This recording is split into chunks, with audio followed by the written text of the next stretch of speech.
Yeti. How are you? Hope you're fine. This is the Shy Yeti Show. Okay, away you go. Why have I got horns? Oh no.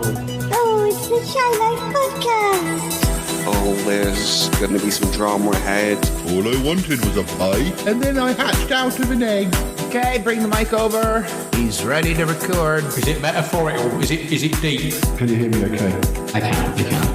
Boy, he's not all that shy as right. Such a wimp.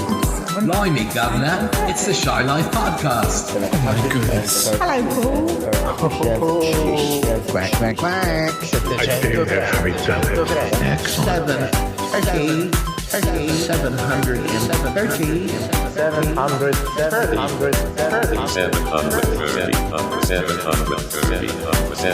Bonjour et bienvenue au podcast. Hello. Hello and welcome to another episode of the Shy Life Podcast with me, Paul the Shy Yeti. How are you doing? I'm not too bad. So what's this episode going to be about?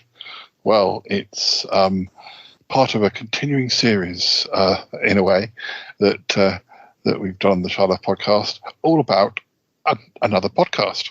You may remember that every year at the end of their season, we speak to Toppy and DJ from Matinee Minutiae about their latest season and about the films that they've discussed. Well, this year is no exception, and we'll be talking about season 6. Let's run the theme music, and when we come back, the guys will be here. All right, let's run that theme music. Darling, it's the Shy Life Podcast. Keep it rolling, keep it rolling. Yes, but it's a positive thing, Paul. The High Life, the Shy Life. I'll go anywhere for a potato. Delicious. Hello, campers. How are you? Oh, Go Shy Yeti. Oh, I hope you haven't found out my secret. I think he has. I love the Yeti test. It's my favorite thing. If you thought that was bad, just listen to this. Yeah, I'm strangely drawn to Yeti Uncle John's ankles as well. I could eat my body weight in crisps. Has anyone seen my hot sausage? It's all gooey and meaty and yum, yum, yum, yum, yum. It was enormous. I don't think I'm ready to speak about it. Here comes the grizzly. It's the Shy Life Podcast. I can't wait for it to begin. Alright, it's alright, I'm just being an alien. I like that. Hi there. Marvelous, Paul. Oh, to be back. No, nothing. Hello. How are you, boys? How are you? Hi. Hey there, and good afternoon. Yes. Good morning for you two. But, Good morning. But we're still sharing coffee, regardless of the time. of course, I drink it all day long if I can. So, season 6 of Matinee Minutiae. Every time we do an episode like this, I have to double check because it's kind of, is it really 6 years or is it really 5 years? Whatever year we're talking about. 6 years. That means you started Matinee Minutiae only 2 years after I started the Shy Life Podcast, which I think this often happens with podcasting. Shows that have been around for quite a long time still feel like the new show, even if they've been around for 5 or 6 years. True. We've asked ourselves that same question, and it feels like we've been through school years together now. Mm-hmm. No, I mean, I can't comprehend time anymore whatsoever, not in my own life or with anything else. It's just ceased to mean anything because I don't know. Things seem like yesterday that were 20 years ago, so it doesn't make any sense. Well, I've got the list of films here, so we're going to just have a bit of a chitter-chat about all the different films you covered this season. Is there anything you want to say before we start about I think this is, am I right in saying this is the first season that you'd done where you'd pretty much planned every film you wanted to do before the season started? It was the sequel. We kicked the tires on that concept last season, and we sort of did the same thing this year, but we just we chose those same themes. We didn't go with, we need to do one from this director and have this actor, that sort of thing. It was just an 80s sci-fi show that seemed to have done well, so let's do another one. Well, the first film you covered is from 1987, and it's not one I think I've heard of. Back to the Beach. Yeah. Paul, this movie's right up your alley. You really should try to see it. If nothing else, Paul Rubens is in it as Pee Wee Herman, and it was just at the start of his fame. People knew him, but not really in the way they would come to know him. But what's funny about this movie is Frankie Avalon and Annette Funicello did a series of beach blanket bingo movies. In fact, that was the title of one of their films way back when they were young.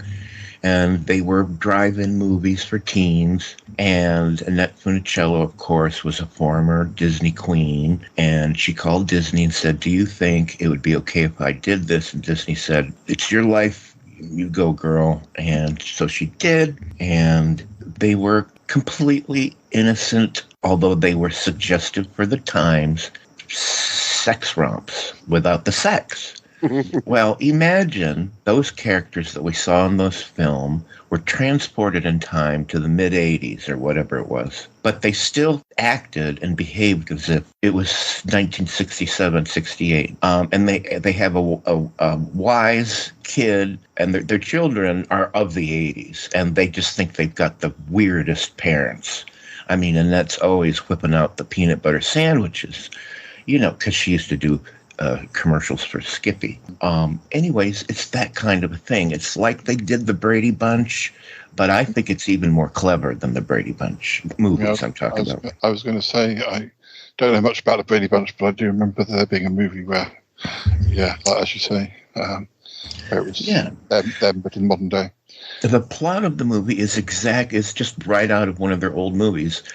Annette and Frankie, who are married, have a little spat, and then they get together with their own friends, and they say, "Well, what you got to do is make her jealous. So, Frankie, go over there and make out with that girl.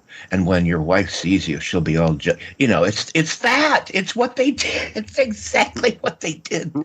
But they're like mature, over middle-aged adults at doing this. But it strikes a perfect tone with me, and it's super fun, and many musical numbers.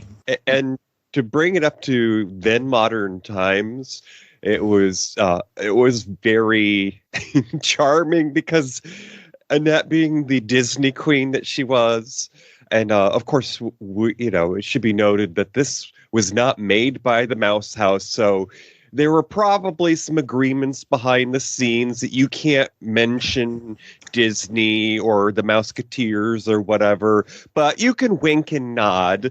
And so there were some scenes where Annette, I want to say, probably broke the fourth wall, because she, for an instant, glanced at the camera when some of her stereotypical housewife moments were coming up, where she would talk about spending all day shopping or making the peanut butter sandwiches. Yeah. And their Weisenheimer pot-smoking kid is the perfect foil for them, because he loves his parents, but they are so weird to him. Frankie and Annette spent their youth enjoying the ocean and staring into each other's eyes. But after the honeymoon, they lost sight of the things that mattered and fell into the routines of real-world responsibilities. Nowadays, she's a homemaker with a spending problem, and he's a salesman with a high-stress job. But a trip to visit their daughter would soon change that. Grab your boogie board and some peanut butter. It's time for Back to the Beach with Frankie Avalon and Annette Funicello. And away we go. Season 6! Waha! What do you get when you take a dash of the silver screen? A pinch of golden oldies, and a smidgen of screaming. It's time for Matinee Minutiae with your hosts DJ and Tommy.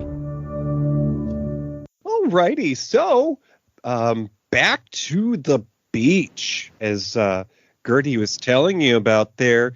It's a film with two stars that made their fame In the beach movies in the 60s there, when did Back to the Beach come out? Let's see, what time? 87. Yeah, I'm just wondering about what time of the year was it? I don't. Oh, it was, well, that's convenient. It was a summer film. It came out in August of that year. So, okay. So, we should move on to the next film. American Graffiti from 1973. It's one of those films that I've always heard the title, but I've never seen it. So, it's described as a comedy drama, and it's directed by George Lucas with Richard Dreyfuss and Ron Howard. What can you tell me about that one? Go ahead, Deej. Well, some of our selections are timely in that, for example, as Toppy mentioned, Back to the Beach had Pee Wee Herman, a.k.a. Paul Rubens, who had just over the summer passed away at the time. Well, American Graffiti, amongst the supporting cast, also starred Cindy Williams of Laverne and Shirley fame, and this is well before she began starring in television. So this was sort of a discovering role where she got to be in this film that the guy who hadn't even made Star Wars yet made. So you have this whole sort of crop of talent that's just ripe for the cultivation. And Cindy Williams plays was it 50s era, Toppy? Yeah, late 50s. She plays this high school teen, and she's dating Ron Howard, and they're graduating from school, and this is, of course, it's focusing about life as a teenager in those times, where they're going out, and where else would they go but to a drive-in restaurant, which of course was all over the place in those days. And yeah, we should say, this is like California lifestyle of kids, drag racing, necking in cars, and pulling their cars into drive-in restaurants, Mel's, for a hamburger and a shake. Yeah, and sometimes the staff of the restaurants were on roller skates to add to that. Yeah, they were talking about what's next for their relationship, Cindy Williams and Ron Howard's character, and he wasn't sure if he was going to go off to college or if he was going to stay local. And in some of the same way that Back to the Beach used the tropes of the Frankie and Annette films, you make your other half jealous.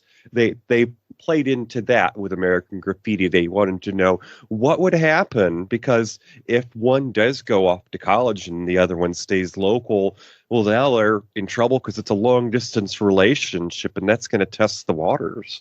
It's a sweet movie. It's also, a movie people are studying because of how George Lucas did it. He shot at night over the course of, I don't know, something ridiculous like 11 days, and shot the whole thing. It's also somewhat autobiographical because long before George Lucas had spaceships in his brain, he loved cars, and he is of that age where he did in the early 60s, which may be a little more accurate as to when this movie is taking place. I think maybe late 50s is too soon. It's kind of like early 60s. Vietnam War is on the horizon, or just starting. Anyways, George Lucas loved cars, and that's what he did. He drove around with his pals, and they picked up girls and did all that kind of stuff. And what changed his life is he got into a horrible car accident and he almost died. And he had a come to Jesus moment where he had to say, well, Jesus, what am I going to, I'm live. What am I going to do with myself? And shortly thereafter, he becomes involved in cinema and studying it, and the rest is history. But this is a postcard kiss to that time, lovingly fleshed out with period cars and period clothes, and like my parents were of that age too, and they, it took them back, and they felt like it was very authentic. So it did all of those things. It brought the sentimental feelings about the early 60s back, and there was a whole, it was a whole thing. And of course, TV got into the act, and that's why we had Happy Days with Ron Howard and Cindy Williams guest starred, and blah, blah, all of that. But it's, to me, what's most interesting is watching how he did this movie on the seat of his pants for a super low budget. And my God, it put him on the map. I mean, that movie ended up making millions. So that's American Graffiti. I just hope one of the cars wasn't Christine from the Stephen King novel. That would have changed that film quite a lot. But well, the next thing that you discussed was a TV series rather than a film, and is Buck Rogers in the 25th Century from 1979. That's a show we also got here in the UK.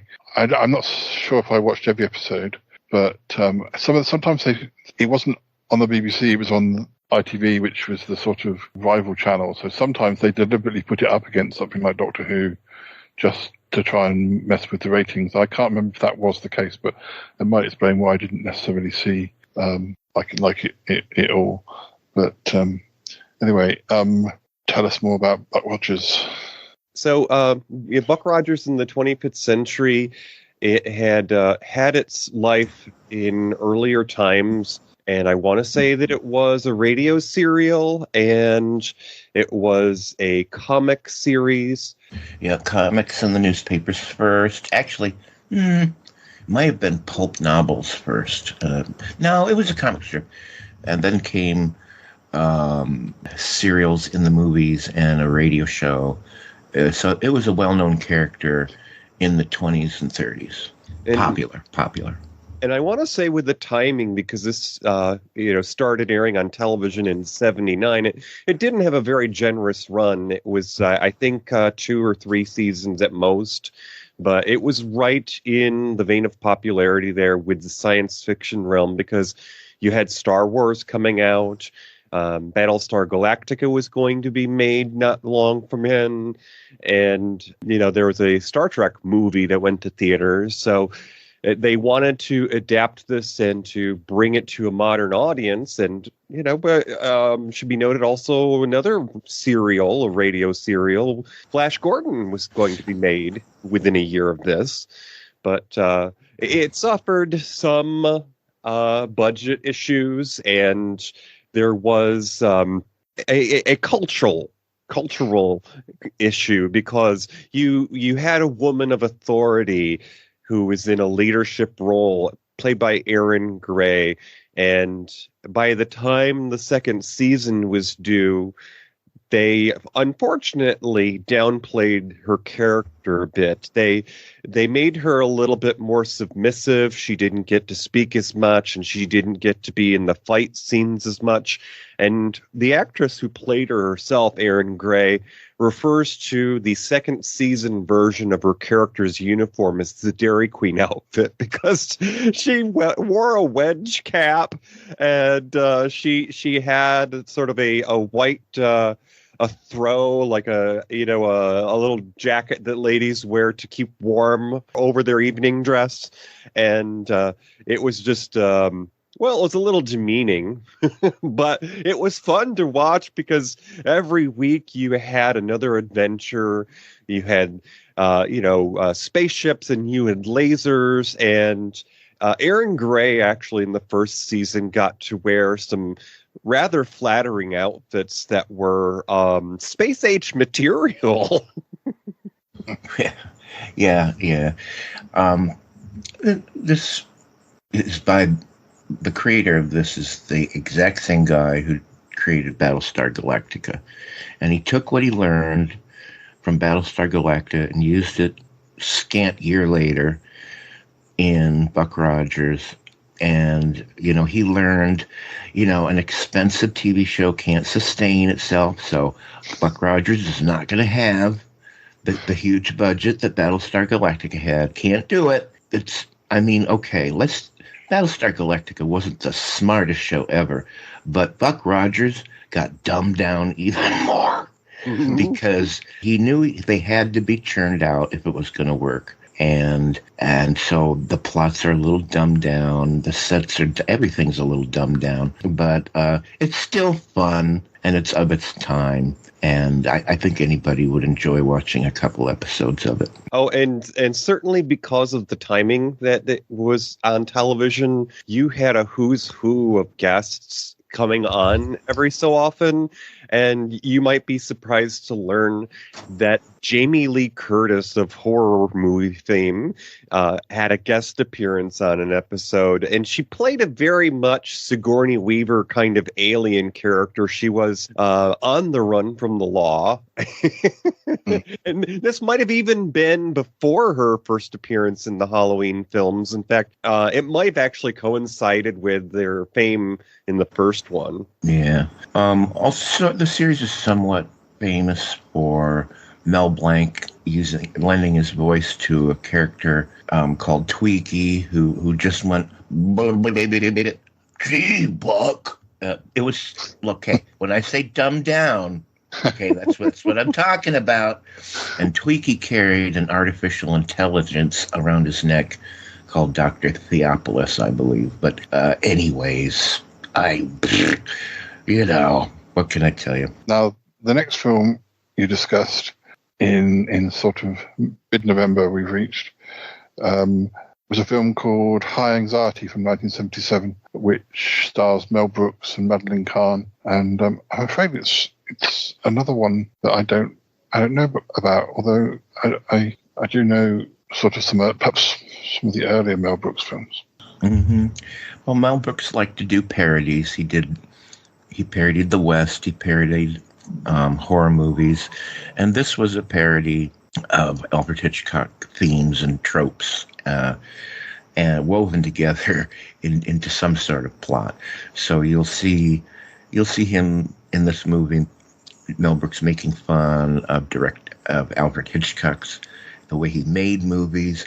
He takes scenes from various movies and makes them funny. And because I'm a Hitchcock fan and I recognize everything he's parodying and I get it, it's much fun for me. And I think even if you don't know Hitchcock movies, it's still funny enough to enjoy. So it doesn't depend on you knowing Hitchcock and Hitchcock movies. But it's more crackpot than Young Frankenstein, it's goofy as hell. Mm-hmm. It's goofier than Young Frankenstein and then the Western there, Blazing Saddles. But and I can't say it's as good as it's not as good a movie as Young Frankenstein or Blazing Saddles, but it's still Mel Brooks and it's still fun. And if you think that Madeline Kahn is fun in Young Frankenstein, you haven't laughed until you've seen Cloris Leachman in High Anxiety. And she's playing a nurse at a mental hospital. And there's a little hanky-panky between her and one of the directors, who's played by Harvey Korman. Yes. Harvey Korman is great in all of his Mel Brooks work. He's great in this movie. Who else is in it? Dick Van Patten, Cloris Leachman. Now I can't think of them, but it's standard Brooks fare. Sounds like I definitely should see that as I'm a Hitchcock fan as well. Dr. Richard Thorndike has recently accepted a position as the new director of the Psychoneurotic Institute for the Very, Very Nervous. He's thrilled about the promotion, but some unanswered questions remain about his predecessor's demise.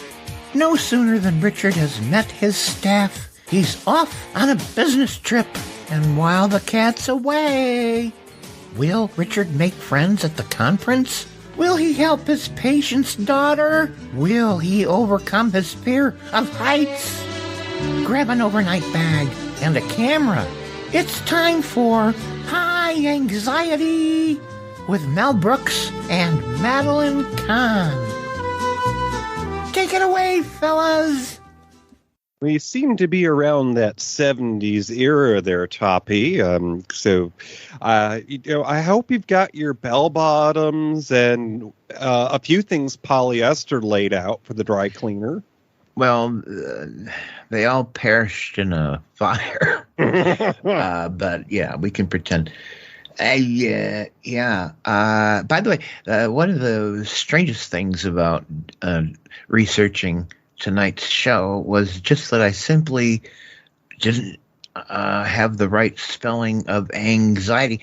I always thought it was anxiety, A-N-G, and then I thought, well, is it an X? It is a Z. Anyway, and then come to find out, anxiety, no G, and it's with an X or a Z. Anyway, how the hell do you spell anxiety? Anxiety. It's not ang. Anyways, I could tell you didn't go to Catholic school. No, Top. I don't know. You would have had welts on your knuckles. Yeah.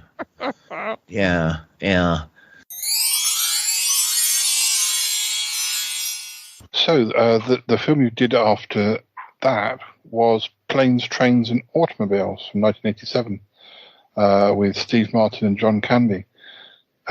Once again, another film I've heard so much about. Well, I haven't heard that much about the plot, but I've certainly heard the title many times, yet still not seen it. But so recommend it to me. Oh, well, this is such a wonderful film because, part of my reason for picking this is because it hits that sweet spot in my youth where I'm just watching anything that my dad enjoyed. And Planes, Trains, and Automobiles is no exception to that because my dad adored John Candy, the lovable guy who's, a little bit round and is everybody's favorite uncle or odd relative. But Planes, Trains, and Automobiles, it was set during the holidays. And I'm trying to remember, Toppy, if this was Thanksgiving or if it was Christmas. I want to say it was Thanksgiving, don't you think? Well, now that you mention it, it could have been either, but I do think it was maybe Thanksgiving. Mm-hmm, which there are not many films that include. I can count maybe two. Of course, that sort of pigeonholes the movie to an extent because, they don't have Thanksgiving outside of our country, at least not besides Canada, but it's a fun road trip movie. That's what it really is. Yeah. It's a road trip. It's two people who would never have met in the course of their daily lives because they come from different backgrounds. But yet Steve Martin's character, who's a successful advertiser, is suddenly out trying to reach his family for the holidays after a business trip. And calamity ensues when he runs into John Candy, who's just so happens to be at the same airport as them. And they get stuck together for the rest of the film. But it's a wonderful film because of all the slapstick moments, and the road trip element allows them to get to know each other in a way that would never have been possible because, again, they come from different backgrounds. They have, a different walk in life. And there were some very delightful moments in this movie that people may not pick up upon a first viewing. And when I saw it initially, I was quite younger, but watching it as an adult has a very different impression.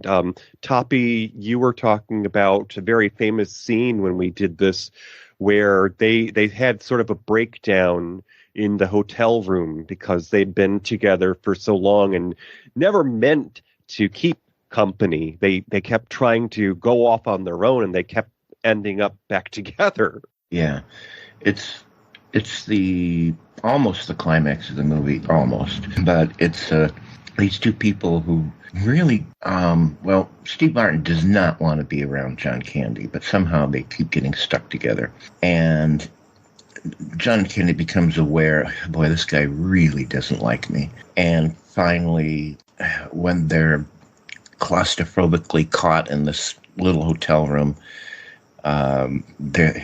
Steve Martin's annoyance with Candy comes to a head, and Candy delivers a very poignant moment in the movie where he acknowledges that and says, "Yeah, I know I'm that guy," and it's very affecting. It shows what a good actor John Candy was. He could do much more than broad comedy, and I guess that's why this movie works for me. It's what I demand, what I need in a comedy. I need it to have a heart, and this movie has it. And that scene also is very timeless in the sense that, through the last few years of people having to be isolated because of world events, we've had to think more about how we impact others. And that speaks to it in volumes, because Steve Martin just explodes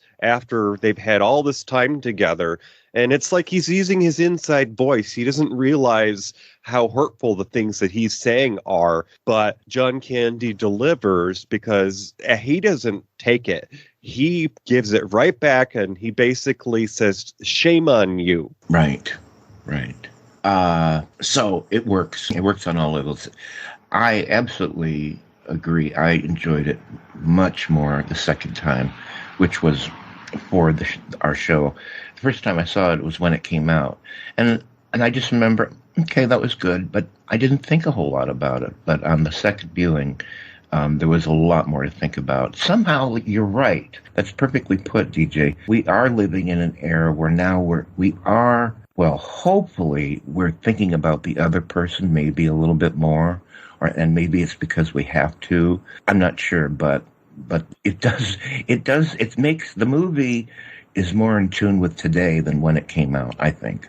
And for anybody who has not seen Planes, Trains, and Automobiles, if you maybe are not a fan necessarily of Steve Martin and John Candy, some of the moments in this film that just scream "watch me" is when you get this wonderful lady who's playing a supporting cast member, Edie McClurg, and she is nothing but the lady at the car rental desk, and she has a career of playing these character roles, but you don't expect her to go off the deep end like she does, and she does it with such panache that there's a little smile at the end.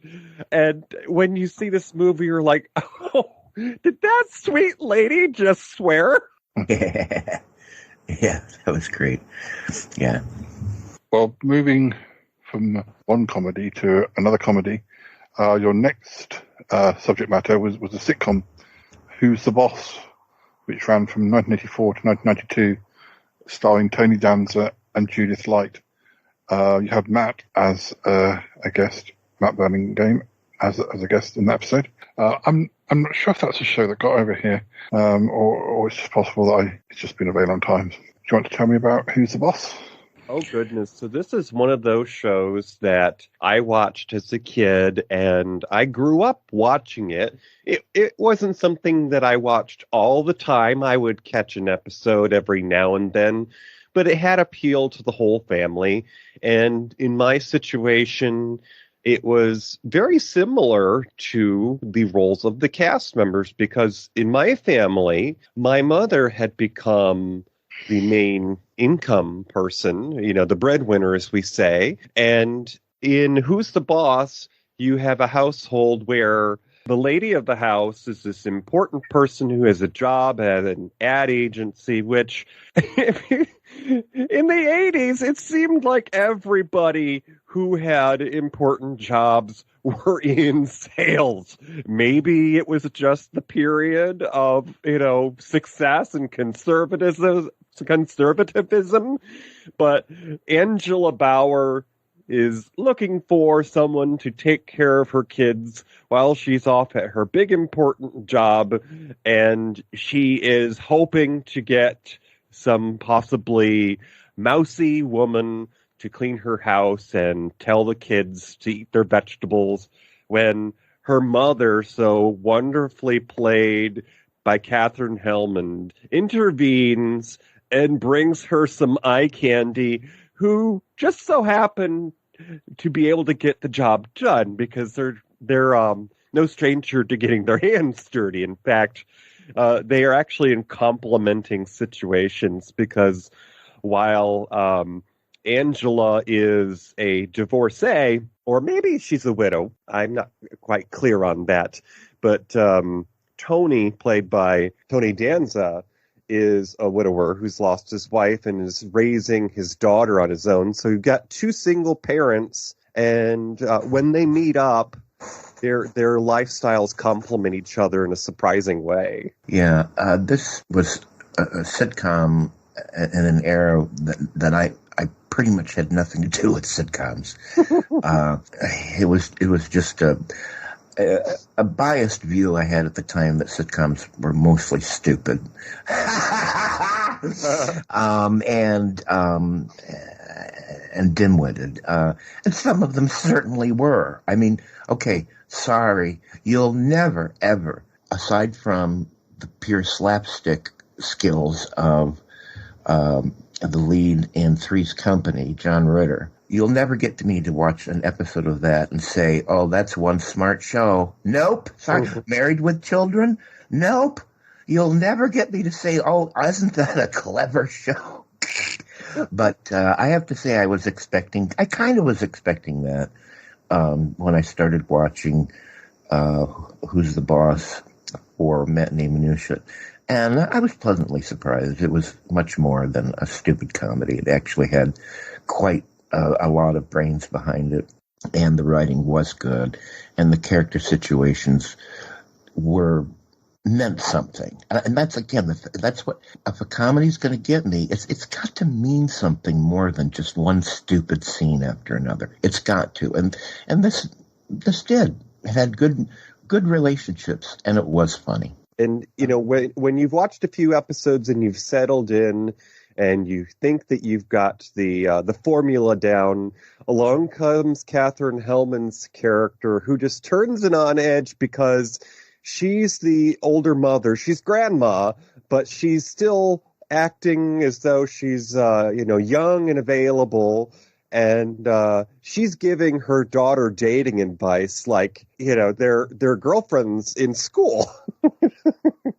Yeah, it's got a good mix. It's also not unusual for shows that have children because you can see them aging so much more than the adults. And the show has a good sense of its own history in that it references things in the past. And you do see the children grow up. And so the show changes, I think, in good ways. It had a good, nice long run, so I recommend it. And part of the reason that Matt Burlingame was picked to be a guest for that episode was because one of the cast members of Who's the Boss, who played Tony's young daughter, it was played by one Alyssa Milano, who is very well known to be a star of Matt Burlingame's favorite 90s TV show, Charmed, about three young women who happen to practice magic. Yes, indeed. Never was there a greater fan of Charmed than Matthew Burlingame. And, of course, we should mention Matthew Burlingame does a weekly podcast that's so weekly and so on time every week. It's amazing, but it's called Chubb's Gone Wild. And actually, that show, a big chunk of it, they talk about movies and television. So there you go. And Matt was your guest co-host, DJ, the following episode, which I think is the last episode you released in 2023, Stone Pillow from 1985. And you also had Demanda Martini as your returning guest. Yes, Demanda is our runner-up showgirl, and she's so fabulous that when she comes to call Gertie is nowhere to be found. It's almost like Clark Kent and Superman. But Stone Pillow was a opportunity for Matt to pinch hit. The timing was just right. Toppy had a few things going on, and Matt said, "Oh, sure, I'll come on, and we'll talk about this, not well-known Lucille Ball film because." In that period of her career, she was in her later years, and it wasn't necessarily a well-received film. In fact, this was a TV movie. This actually came to my attention because my husband used to stay at home and watch TV instead of going to school. And he told me about this rare gemstone pillow because... when Lucille Ball was in the later years of her career, she made choices about things that were more from the perspective of directing and producing than being an actor. They certainly wouldn't have let her do something like this when she was in the beginning days of her career because she had to be the pretty young thing, and she made that decision. I'm going to get into the role. I'm playing a bag lady. No, get away from me with that makeup. I have to be believable. And she actually, in real life, spent some time with the unhoused. And there's actually very famously a story where on one of the days they were filming, she went into a restaurant to have a meal, and people didn't know that here's this legend of Hollywood and television. They just saw a bag lady, and they refused her service. Mm. It was a very heartening story because part of Stone Pillow introduces the fact that the unhoused are not discards of society. They are people who had history, and how they got to where they are is part of our problem as society, as a country. We have to examine, how did we let this happen? People have a dream of being successful in America. They call it the American dream. We try to own the concept so well, but yet we have a fall from grace because Lucille Ball's character was very dependent upon her spouse, her husband. And in the era that her character had grown up, that was your life. You were a homemaker.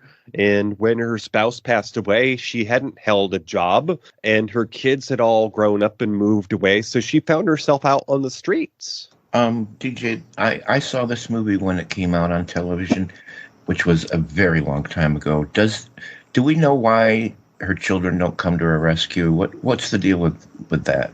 The question is whether or not they know she's homeless. I think that they play upon the idea that some children are bad at keeping in touch. And so, they grew up and they left home, and maybe they don't know that their mother is homeless because there's certainly not a way to get in touch with her. Well, there's certainly families where the parents and the children become distant. What do I want to say about this? I remember it was a tad shocking to see Lucille Ball in this movie, but I remember she did a good job, and she wasn't clowning around. I mean, this was not a movie that made fun of the unsheltered. And I guess the only other thing, I think it wasn't very well received. I think it's merely because it was shocking to see Lucille Ball as she was. But the only other thing I have to say is it's years and years and years later. We still don't know what to do with the unsheltered. Good Lord. Mm-hmm. Well, how much more time has to go on where this just persists, and it's gotten worse and worse and worse. Anyways, good movie. Oh, absolutely. And, if nothing else, Lucille lent her star power to giving a spotlight on the subject. I dare say that people did tune in for this because it was a Lucille Ball movie. Absolutely. Yeah, I'd like to see that because it's really interesting to see her play something other than what she's known for. But the first thing you discussed in 2024 was Macmillan and Wife, which ran between 1971 and 1977. and you had a certain Shy Yeti as your guest star. Oh yeah, that guy. That guy, I think I know who he is. Paul, he's a strange one. If you ever run across that Shy Yeti, well, you just, take everything with a grain of salt because, when that thing he wears, not a sweater. Right. I was invited to choose which episode I from the list of episodes you had, which one I'd like to. And I think I'd not long done. Well, it felt like I hadn't. It was quite soon after I'd done another appearance in the previous season. So we shuffled it down a bit, so that I could have sort of appear mid-season rather than right at the start. And Macmillan and Wife is a show that I own because I like Rock Hudson, and although I've not seen every episode, I did watch a few more before we did that particular show. It's an interesting show, and then of course it becomes Macmillan after he loses his wife. And I completely forgot that happened. Completely forgot, and now I've even forgotten why she left. I don't think there was any ill will. No, I think she was having a baby. That's what it was. Yeah. Susan St. James. Now, also, just since you mentioned that, okay, they played fast and loose with the show's history because sometimes she had a baby, then the baby was gone, then she was pregnant, and then she wasn't.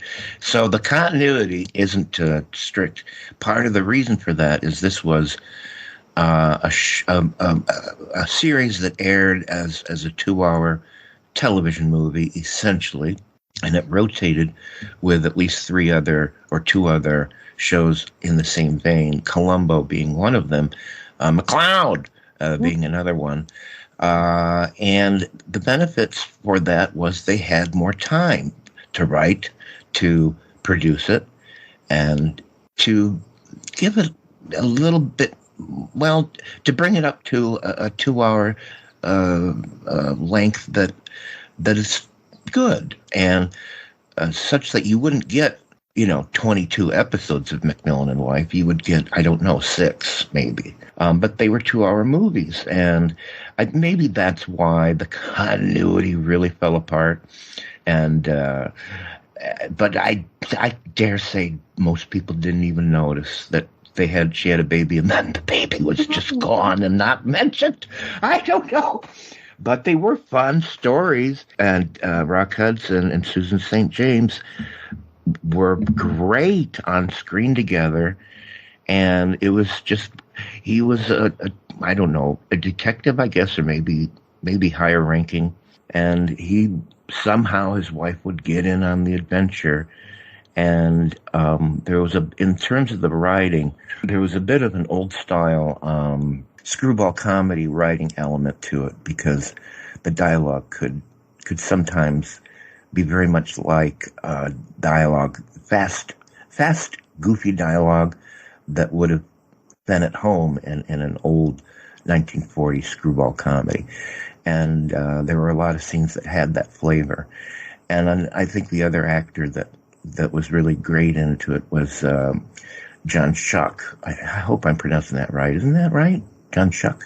I believe so. Yeah, and he was a character actor on TV in a million things, and he's still with us. But anyways, he played like an assistant detective, and he was great. And the other great supporting player was Nancy Walker. Mm-hmm. She played the housekeeper for the Macmillans, and she was great. So there was a lot of humor in the show, but there also was a mystery or an adventure.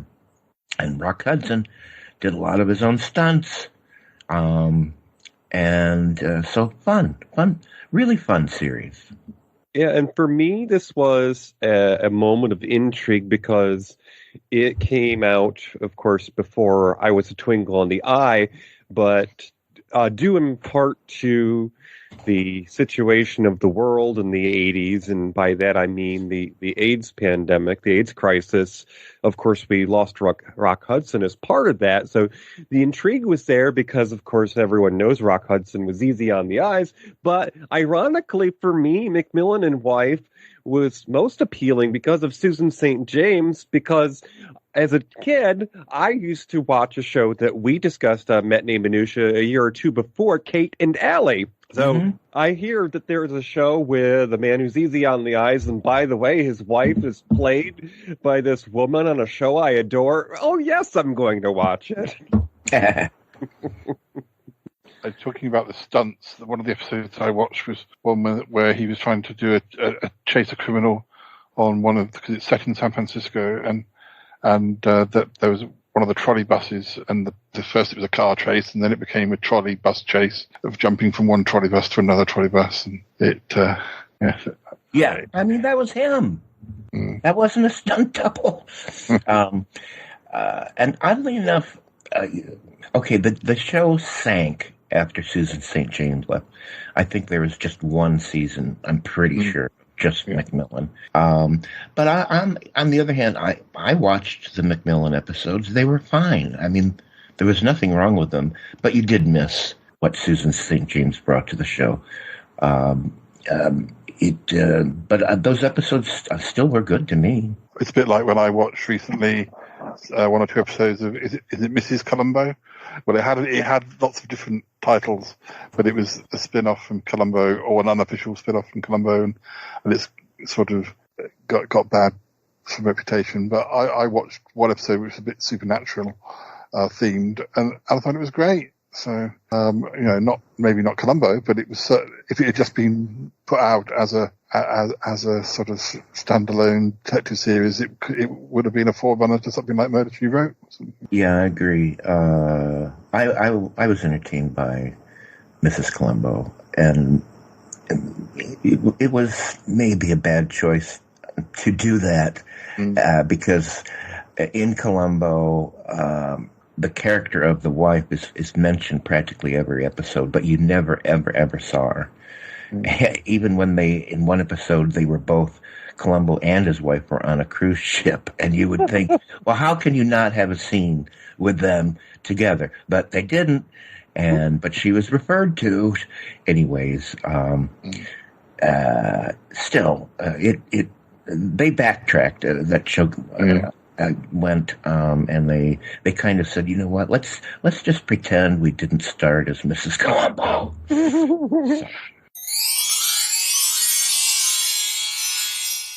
Mac is a former defense attorney turned police commissioner for the city of San Francisco. He and his young wife, Sally, paint the town red while often stumbling across tips on his latest case. Join us for a special discussion of this 6th-season NBC Sunday crime drama series. Throw on a cocktail dress, but bring some flats. It's time for McMillan and Wife, starring 60s leading man Rock Hudson and the Emmy-nominated Susan St. James. Take it away, fellas. What do you get when you take a dash of the silver screen? A pinch of golden oldies, and a smidgen of screaming. It's time for Matinee Minutiae with your hosts DJ and Toppy. Well, howdy do, folks. Welcome once again to the beautiful historical Marionette Theater. I gotta change the locks because that showgirl of ours, she might have handed out a key or two. But anyways, here we got a special guest in Spud's Flats in New York. Oh, yes. Why don't you introduce him, DJ? Oh, just like a nice evening at home, we've imported something for you tonight, folks. Here tonight, if for your listening enjoyment, we have the kindly sounds of Mr. Paul, Mr. Shy Yeti of the Shy Life podcast. Welcome, sir. Hello. Thank you for having me again. Oh, it's so kind of you to board that plane and come to our side of the pond. We have Little does he know. Little does he know, Paul, how you get over here. Yeah. Magic. Ooh, I thought that there was a hole in that bag of coins. So I hear tell that this is one of your favorites that we'll be discussing tonight, Paul. Yeah, it's sort of. I can't say I've seen every single episode, but it was one I was interested in enough to get the box set a few years ago, and to dip in, because I'm interested in Rock Hudson from the sort of 60s and 70s, and it's a bit of a curio because you don't hear much about it over here, but yeah. Well, the next show that you discussed was called Kids Incorporated, which ran from 1984 to 1993. It was a children's variety show which launched the career of people like Martika and Fergie and Jennifer Love Hewitt. I don't think we ever got that over here, so what can you tell me? Do you remember, was this a listener request? I kind of want to say it was, but maybe not. I can't remember. I think so. We've got enough followers that have guilty pleasures, and they talk about things from their childhood that are treasured. And I actually remember watching Kids Incorporated, probably not the earlier seasons, but this is one of those programs that, while it was not created by the Walt Disney Company, they were happy to buy it because they started their own channel, and they were going to be unlike the 60s and whatnot, where they would have an hour or two that would be their programming on network TV. Now it was a full-time channel, the Disney Channel, and they had to, stock that up. So they bought the show that had already been being made for a year or two, this kind of variety show. And by the way, at the time, they had not relaunched the Mickey Mouse Club. They hadn't brought it up to modern times. So, you didn't have people like Britney Spears starting off their careers just yet. But as you mentioned, it introduced us to people like Martika and Fergie. So this was something that I remembered fleetingly and probably did not watch more than a handful of episodes as a kid. And I did watch quite a bit more than that. And I can totally understand how this was appealing to kids, because the theme of every episode is these kids getting together to make a rock band, and it's very much in the vein of the 80s where, MTV were doing music videos, so everyone can be a star. You just, learn to play the drums in your parents' garage, get yourself a guitar, take lessons from your uncle. Yeah. Yeah, I had no connection to this show whatsoever, but I could certainly see why it was appealing.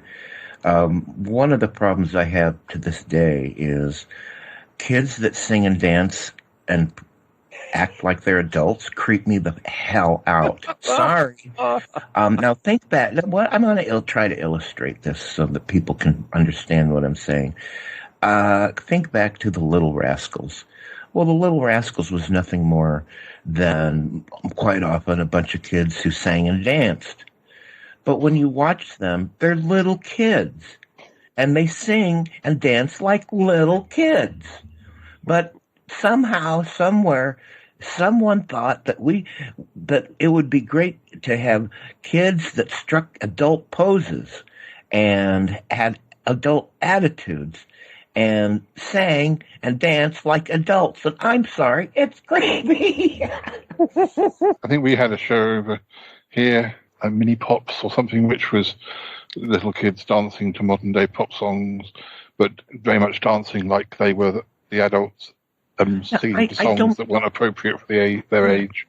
I don't want to see a little kid strike a sexual pose. No. Now, in defense of the program, and I would not have been aware of this when it was new, upon watching it, I did realize that they tamed down the lyrics sometimes, but there were a time or two that they hadn't. And I mean, I'm not a parent, but I understand that there are versions of popular music that are made to be appropriate for kids, and they just simply call it kids bop. But this show allowed a few things to slip through, and that's actually one of the things that's most interesting about it. Is if you go out onto the web and do some searching, you can find out which episodes of Kids Incorporated push the envelope because they maybe forgot to take this word or that word out of the song they were playing. Oops. I was a little surprised because I do remember hearing back from some listeners, and apparently that this show was a touchstone, like was a thing for kids, and there's a lot of nostalgia behind it, of course, when they're watching it so many years later, like, oh yeah, I love that show. To me, what I thought of was a show that was super popular when I was a kid, and it was called Zoom, and it was produced by Public Television. And by and large, it was written and acted all by children. There was very little adult supervision as far as constructing it. It was all the kids doing it, and it was just a chain of unlinked different scenes and rap sessions and Zoom this and Zoom that, and they had their own language. Hi, Province. I'm speaking the bear. Language. Anyways, that was I have tons of nostalgia for Zoom. So I get why Kids Inc. was a thing. Perhaps when I was very little, it didn't bother me, but when I was sort of getting, I don't know, 8, 9, 10, whatever, the last thing I wanted to watch was shows with kids on. I know they often say, you'd be seeing yourself on TV and all that sort of thing, but I think because I started reading adult books, like, I got into Agatha Christie and things like that quite young, I stopped wanting to see kids on TV. I saw them at school all the time. I see them on TV. That's interesting. Yeah. I would have been the one. I would have running home to watch Dark Shadows if that had been an option. Then that would have definitely be something I would have wanted to watch. But there was a show called Grange Hill, which was about a school, and they were quite naughty. I guess that had a certain appeal because you got to see how one of these naughty schools. Well, I didn't go to a school where people were that naughty, so it was interesting, sort of being able to sit on my little throne and look at and see how the naughty children acted. But other than that, I wasn't that bothered. And when I started watching soap operas, I was never interested in the younger characters because I was like, I don't want to sit, because they were always involved with like romance plot lines. And I was like, no, I want kidnappings and murders and things. Oh, and by the way, Zoom had kids who sang and danced like little kids. So, well, the next show you covered was a one-hit wonder, Space Above and Beyond from 1995. I do recognise the title, but I don't know whether we had it over here or whether we had it on like a satellite channel, which meant I couldn't see it. But I certainly recognise the title. Yeah, this was a complex show to me. It had the world building in it was genius / like they weren't playing around. Gigi, you could probably explain your way because this show was kind of unusual. Mm-hmm. Well, this was practically a listener request. A good friend of mine, we call her Janet, was quite fond of this when it originally came out. Now, it wasn't necessarily on my radar because at the time I was getting ready to go off on my own. I was in high school and thinking about the next chapter of my life. But it should be noted that Space Above and Beyond was a sci-fi show that aired on the new-ish Fox television channel.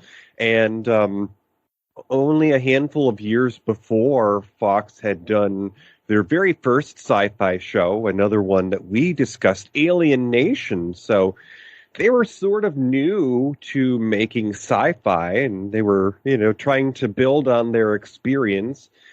As you just said, it was a short-lived thing because it didn't get more than a season, but it's something that to this day has a cult following because people remember how that one season show got canceled and they wish they had gotten more.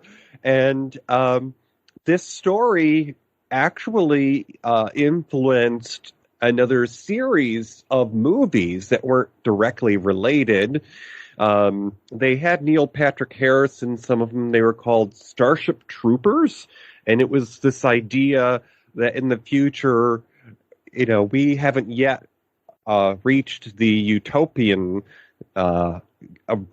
reality of shows like Star Trek. And this is how things would be more realistically played out. We are trying to find new places to live because we've, made the Earth toxic, and so we need to push out into the universe, our galaxy or whatever. And Space Above and Beyond is in the very pilot episode about what happens when we find out we're not alone. We get out there to the outer reaches of our space neighborhood and find out there's people or these beings that were already here before us, and oops, we landed on somebody else's shore, but very much like the colonials, we're going to plant our flag here anyways, and we're going to hope they go away, but they didn't. Now we have to learn how to defend ourselves. Yeah, the production as far as the visual effects, I mean, it looked like an expensive show, though, as I recall. I mean, it was, let's just say it was far more in depth in terms of sets, design, et cetera, than Buck Rogers ever could have hoped to be. So it was kind of the start of a new era in television in being able to tell these fantasy stories that take place in space because everything looked so believable. Yeah, and unlike the utopian aspect of so many sci-fi shows, this one was darker and grittier, and the people who got to be in space, you had to be a pilot. You had to be military. You couldn't just put on a jumpsuit and pay for your ticket on the cruise ship. You needed to know how to take shots at the enemy. Yeah. It had a lot of characters, right? It did, and yeah. They had their own stories. This one disappeared, and this one had a love interest, and they had to leave them at home because they got called into action. They were in the reserves, that sort of thing. Yeah, I remember one character had kind of this bad background, and nobody trusted him because he was a ne'er-do-well, and he has to prove himself. So it was a show where the character moments, ran throughout, and you can definitely see, had it gone on, it could have been quite interesting, and it was interesting. But I mean, there were so many characters and situations were more complex, and it was begging to go on for another season or two, but just didn't happen. Did they just leave it hanging? Did they know they were axed when they finished? I don't remember. DJ, do you? I'm pretty sure that one of the reasons that it gained a cult following is because they were canceled at sort of a cliffhanger. So, that's right. Yeah. Yeah. I think somebody had disappeared behind enemy lines, and there were stories about what would have happened had they continued. And I might be wrong, but I'm fairly sure that there were some books written by the fans that wanted more of it. Oh, I wouldn't be surprised. If I was ever president, which I will never be, but if I was ever prime minister, I would make it a rule that if you're doing a TV show and you decide to axe it, you have to do a final episode that wraps things up, because there are so many shows that were just left hanging like that, and they still do it today with Netflix shows and Prime shows, and you think, well, don't you think that this show might even have some sort of resale value if you had a nice ending, if you had some sort of wrap up? I guess stations like Prime and Netflix are so arrogant that they never think there'll be a situation where they don't exist. But maybe they will be, and and maybe it would make a difference if there was an actual last episode of half of their shows. But Anyway, the next film you discussed is the oldest film that you covered in season 6, and it was 36 Hours, and a conspiracy thriller from 1964, starring James Garner and Eva Marie Saint. It sounds like it should be a Hitchcock film, but it's not, is it? No, it isn't, but it kind of plays like one. Yeah.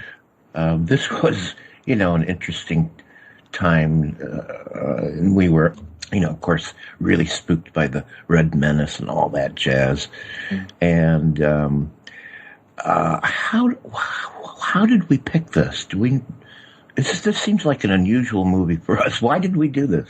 Well, oftentimes we try to pick things because we tell ourselves that we're basically sending ourselves to film school on a budget. We follow the careers of the actors and the directors, and the hidden underlying theme, the message of Matinee Minutiae, the moral that you should be taking is. If you like an actor in this movie or that movie, find out what else they've done. So 36 Hours was something that we chose because the director, George Seaton, had done Miracle on 34th Street with Natalie Wood, and we had discussed that in a previous episode. Oh, yeah. And so based on the themes of this storyline and the fact that we enjoy James Garner, we decided this is probably a safe bet that this is going to be good, and it wasn't a disappointment. It was surprisingly good. Basically, the plot is this: you've got a undercover kind of secret agent kind of guy who, needs to infiltrate bad guys. But the bad guys know and catch on, and there's sort of they want to get information once he's known and captured. They want to get information out of him that he would never give unless they somehow tricked him into thinking that years had passed since his abduction, and they have this elaborate, rivaling anything on Mission Impossible. I was going to say Mission Impossible plots must have been inspired by this movie. So they convince him that he's been in a coma or something for years, and that the Soviets have won this war, and that America is now Soviet territory, and that's the gist of it. And the fun is in seeing how James Garner finally figures out, wait a minute, what's going on? Mm-hmm. And it has a harsh ending, doesn't it? It does a bit. Part of the sweet talking, the smoothing over the edges that allows his character to believe that everything is all right is because they've put him in a setting and have told him that that they're a U.S. military hospital. And so they're celebrating his career and patting his ego. And they've put a beautiful woman on the site there for him because she's his nurse. And then they eventually introduce this idea that some time has passed and she's much more than his nurse. It's actually his wife. Yeah.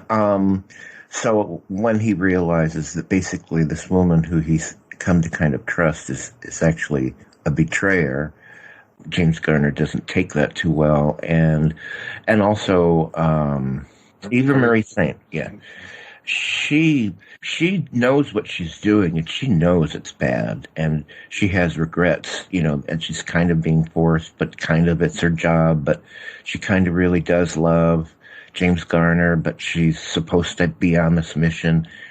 And that's what I meant by harsh ending. When all of that comes together, you feel his betrayal and you feel her, boy, did I ruin my life and fuck up his. I'm a terrible person. The next film you discussed was also a sort of espionage film, but it was perhaps slightly more action comedy, Mr. and Mrs. Smith from 2005 with Brad Pitt and Angelina Jolie. Yeah.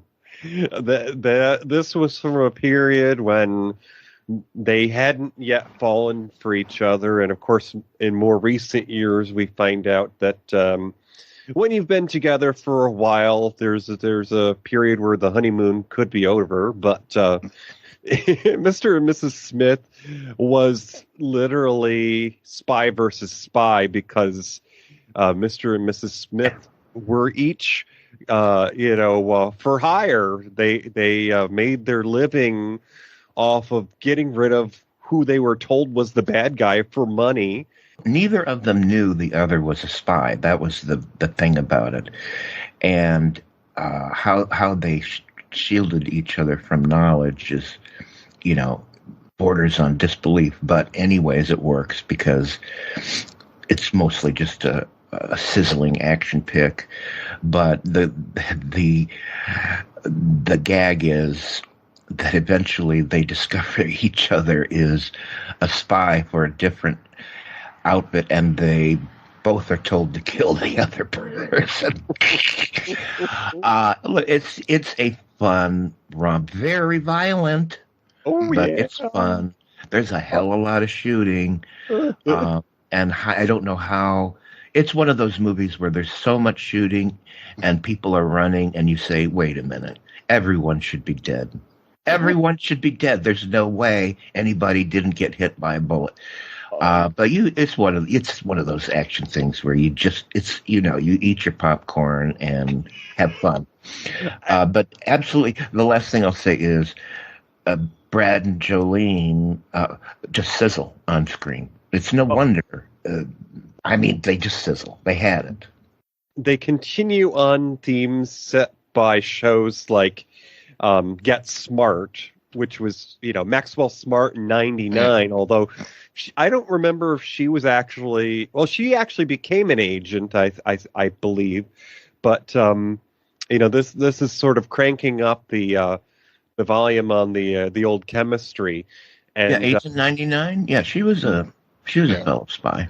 Yeah, and I don't think that Mr. and Mrs. Smith could have been made in such the vein as it had to have followed Men in Black, because before Men in Black you did not have these secret compartments where you tap the panel in the wainscot, and suddenly here's an arsenal coming out of the wall with all these machine guns and things, and Brad Pitt's character has a secret bunker under the gardening shed. It's very clever in that way, and borders on absurdity, but it works because you just don't really want to care about believability in this movie. But the spy versus spy aspect is spot on in all the gizmos and secret things. You gotta love it. I've never seen the film, but I have just watched the recent reboot TV series, which I think was on Prime, and that was like 8 episodes. And I forgot. Yeah, I enjoyed that. If anything, I thought 8 episodes was almost not enough, because like the first one, they were just getting to know each other, and it took a while for them to get to know, and then suddenly it was almost like coming to an end. And I had it been a 24 episode season, it would have worked a lot better, because you would have actually felt that they had time. You would have had a time to get used to them as a working couple. But I think there is going to be. I hope there's going to be a second season. Cause, I was going to say, was going to ask, I have not heard anyone talking about that show. Yeah. And I was wondering if it was a success, any good, or what. Yeah. What do you think? I enjoyed it. But, I was going to say the only thing that was disappointing about Mr. and Mrs. Smith, and it's a very minor thing, was the wardrobe choice. Of course, they had to play it safe, otherwise this was going to be an R rating, but I sit through the whole movie hoping to see a little bit of a reveal, because Angelina Jolie is in very form-fitting and scant clothing, but Brad Pitt, when he's forced to defend himself in his own home, he has very conservative boxer shorts. Listen, I'll take it, because he was in a wife beater T-shirt a lot too. And of course, he's cute as hell in the movie, for God's sake. One of my favorite scenes in this movie is when Brad Pitt invades the agency of his wife, and they seem to be all women, and they're in their conclave or their secret spot or whatever, and he's invading, and they all have to escape, all the women, and the way they escape is just pretty marvelous.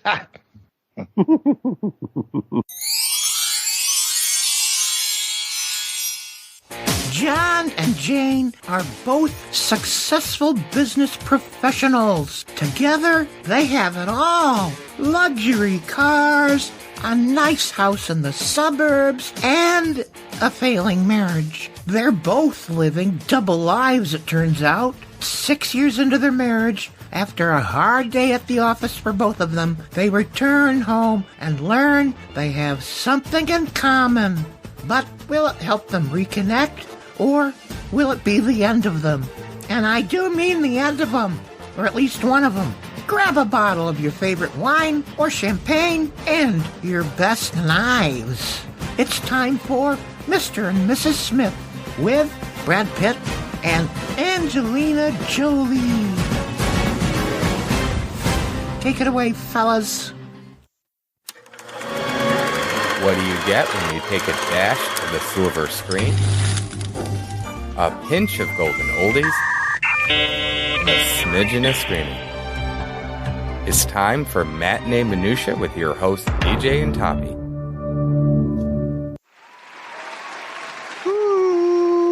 Yay! Oh, it's early 2000s action comedy with some crime, and well, as I said, it's 2005, which you don't want to admit, but that was decades ago about now. Okay. You're right. You're right. When you're right, it's kind of a long time ago now. Mm-hmm. The next film you discussed was from 1982. It was a legal drama starring Paul Newman and James Mason, The Verdict. Yeah, you can't get two different movies than Mr. and Mrs. Smith and then doing The Verdict. Woo! Verdict, of course, drenched with reality. It was an Oscar-winning moment for Paul Newman, finally, after all the years. It was a courtroom drama, and it was dark and a great movie. What can I say? And it had James Mason in it as one of his contemporaries who was a little bit evil because he was trying to talk him into, just letting the case get paid off. And it was very delicious to see because you're used to James Mason playing likable characters, and suddenly he has a little bit of evil. Oh, a lot of evil. No, you can't beat the ending. Not to spoil it, but the moment in the courtroom where we see who's going to be the victor, and James Mason has to react, is priceless. Priceless. He is so sniveling in this movie. Oh God, you just can't stand him. And I was surprised to learn Toppy was kind enough to school me on some of the supporting cast. Jack Warden plays a former business partner of Paul Newman's character, and he's somebody who's played many character roles over the years, but by the time I was old enough to watch movies on my own, he was in the twilight of his career, and he was doing things like the grandfather in the Problem Child movies. Yeah. If you saw Jack Warden, you'd say, oh, that guy. He's one of those actors. I have a bit of trivia about James Mason, although it's not quite right. But had James Mason have lived for about 2 years more, he would have been Belinda Carlisle's father-in-law. Oh. That's my... It's a small world. Moving on, the next film that you discussed was the 1990 drama Stanley and Iris, a drama romance with Jane Fonda and Robert De Niro. Teach me to read. That's my line that I like to. I can't ever forget that. Yeah. Robert De Niro utters. Okay. Well, I won't be too harsh, Toppy, but knock it off. This movie has a soft place in my heart because, well, the idea was that we were going to come around to a Jane Fonda film in this season because Toppy had already expressed his intentions that there were other priorities that were letting themselves be known in his life, and that he was going to have to take a step away from our show, which we'll talk about more perhaps in a little bit. But Stanley and Iris was an opportunity to discuss another Jane Fonda movie, and it has a special place in my heart because the character played by Robert De Niro is an illiterate man. And although this movie came out in 1990, when I was very much able to see a movie by myself, it wasn't really on my radar until we were collecting our thoughts for this season. And it's one of those learning or teaching moments that you have as an adult, sort of like when you watch something for a second time and you're a bit older, you understand that some of the dialogue has different meanings. Well, Stanley, being an illiterate man, spoke to me because my father grew up in a time in the 50s, and, well, he had a learning disability that we didn't treat at the time. He may have been dyslexic, and my dad actually ended up leaving school because his family divorced, and he supported his siblings by getting a job when he was quite young. So this appealed to me because you have the vulnerability of Robert De Niro's character having to get through day-to-day life, and he probably has gone through so many jobs because once they find out you can't read, you're suddenly a despicable person, like it's your fault, and now you're a liability. And we can get to that more in a moment, but it made me realize that all of those years as a kid, I had been told that Dad had a lot of odd jobs before he and Mom married. It wasn't by his choice, because I had very conservative parents who, tried to instill a sense of work ethic in us. And, the worst thing you can do is skip around from job to job because no one will want to hire you. But in this case, I realized all those stories were because my dad was illiterate. He couldn't keep a job. And once they found out, he was now a liability. But Stanley and Iris was just such a wonderful story because, again, you've got, similar to some of our other best picks, you have two people who come from different backgrounds who maybe wouldn't have met otherwise. And suddenly, Robert De Niro's character comes to save the day when Jane Fonda, as Iris, has her purse stolen on the bus after work. Right. And De Niro saves the day. I don't mean to make fun of illiterate. It's just the delivery of that line is just something that I can't ever quite get over. It does happen it's a great moment in the movie, but if you isolate that, it's anyways. One of the great things about this movie, and it is a good movie, and it's a really heartfelt story, is the choices of the director made and the background of the city. Now I can't remember if it's Chicago or New York. Do we remember? It doesn't really matter. The point is, this was done by a movie maker who understood how to meld and make you feel like these characters are real and they're in a real city and we're watching it. And there's absolutely nothing artificial about it. And that's not easy to do. And there's a lot of movies where that never happens because sometimes the movie maker doesn't even care that much. But this movie maker cared. And you get such a feeling of time and place and where these people are and what it's like for them to travel to work and what their home life is really looking like. It's so real. I was going to say, and to that end, this talented director that made Stanley and Iris' Top, he said he had a way of painting a picture by making things real. He was the same director that made Norma Ray with Sally Field, so that was one of our underlying themes, is to pick things from the talent that you already appreciate, and you'll find hidden gems. Yeah.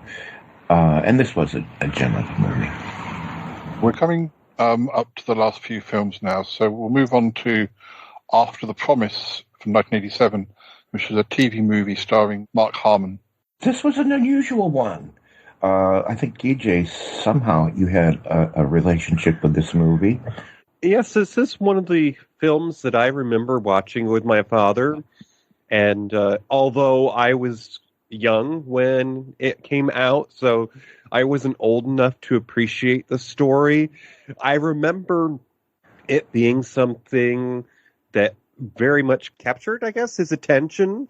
And it was very moving. And, a lot of us have sort of role models, people who are influential in our lives that we take example from. And a lot of people will say, oh, my dad, he was a statue, and he didn't give hugs. You never saw the man cry. And I remember watching After the Promise, not being old enough to understand the story, and seeing my dad move to tears.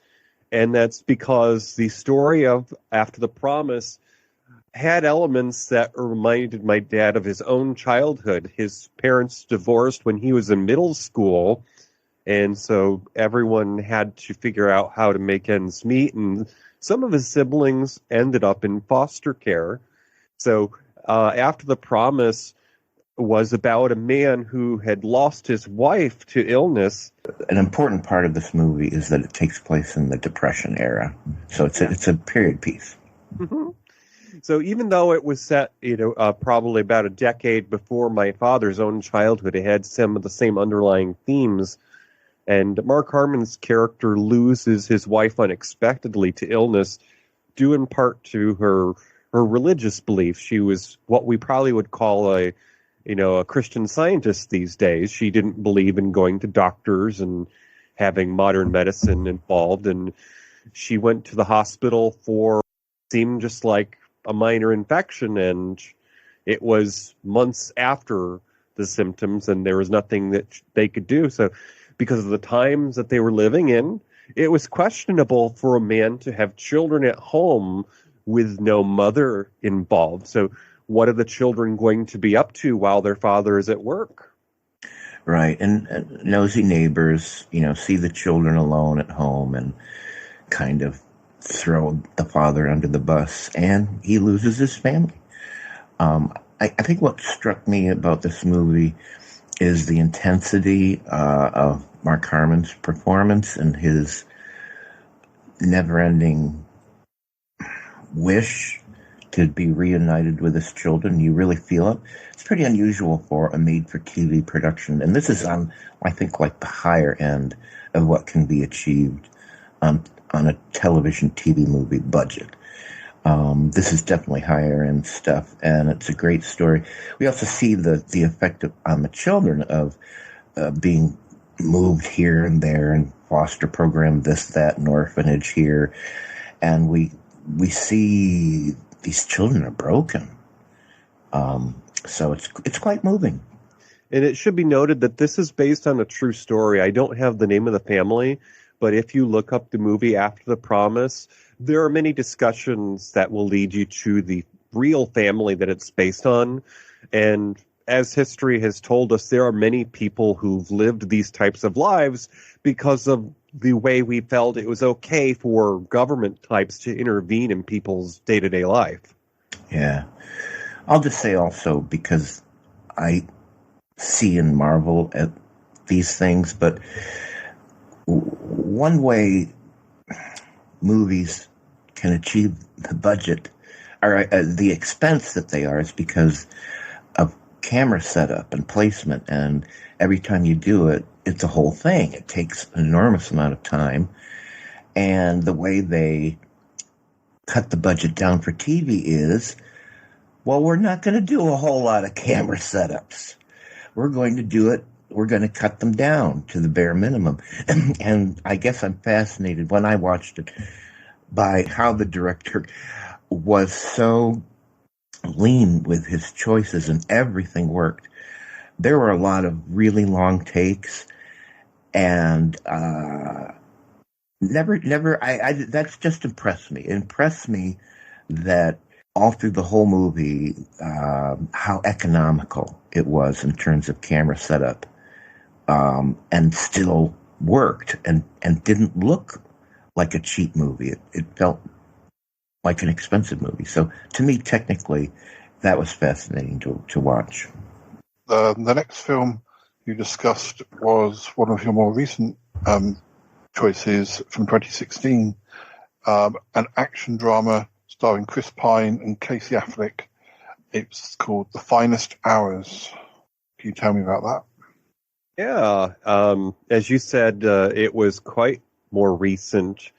We don't often talk about films as recent as this, but certainly it had the cast to draw in your attention. I mean, Chris Pine, who has, of course, been Captain Kirk for us nerds, and Eric Bana, who is also in the cast. He was the villain, actually, in the very first film that Chris Pine was Captain Kirk.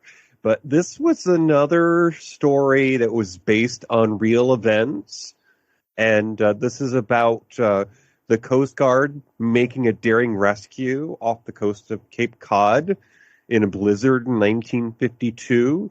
And to this day, it remains a legend in its community, in that the story behind this film is about this rescue effort.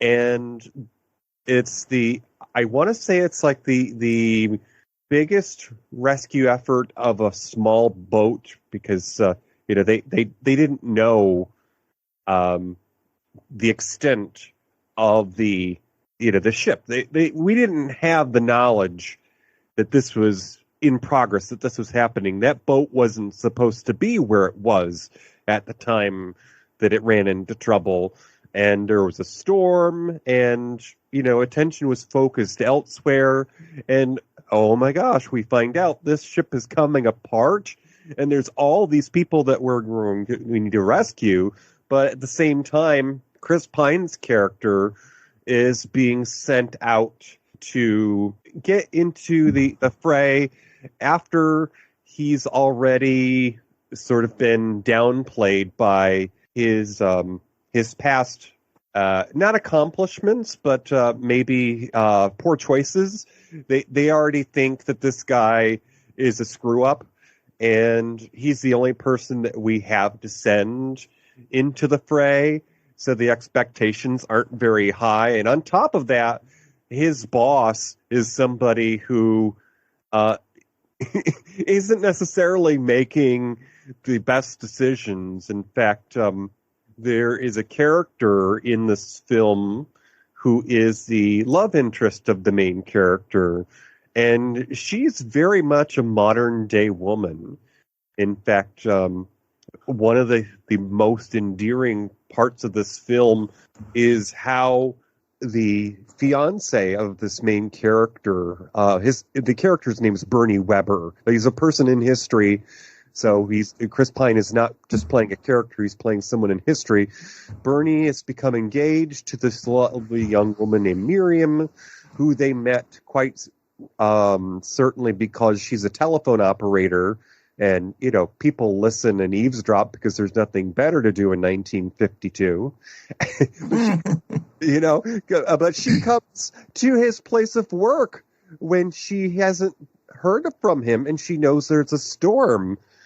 And Toppy, how was that? How was that received when this woman came into his place of work? Well, I got to tell you, DJ, either I was sucked into a black hole, or this was a show that Matt Burlingame subbed for. It was. I meant to say yes.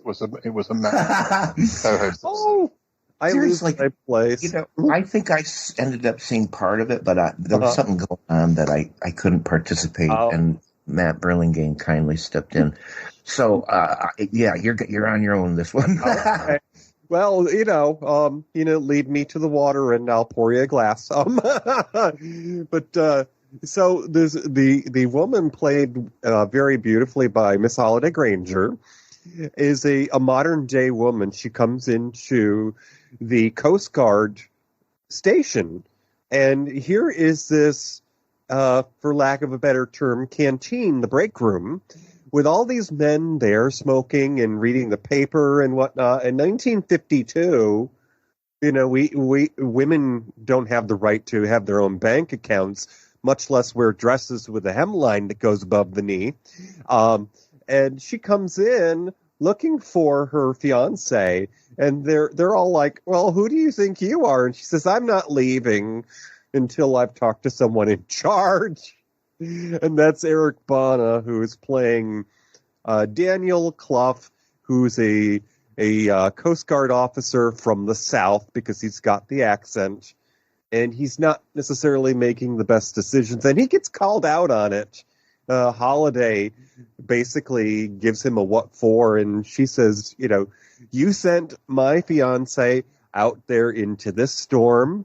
She's like, "Are you crazy? You bring him back. I want him home," because part of the story is that Bernie has been the man to call the shots before, and he has sent some men to their deaths because of the nature of the work of the Coast Guard. You're supposed to be rescuing people, and so she wants her fiance home, but she's not entirely mindful that this is his job. So there's a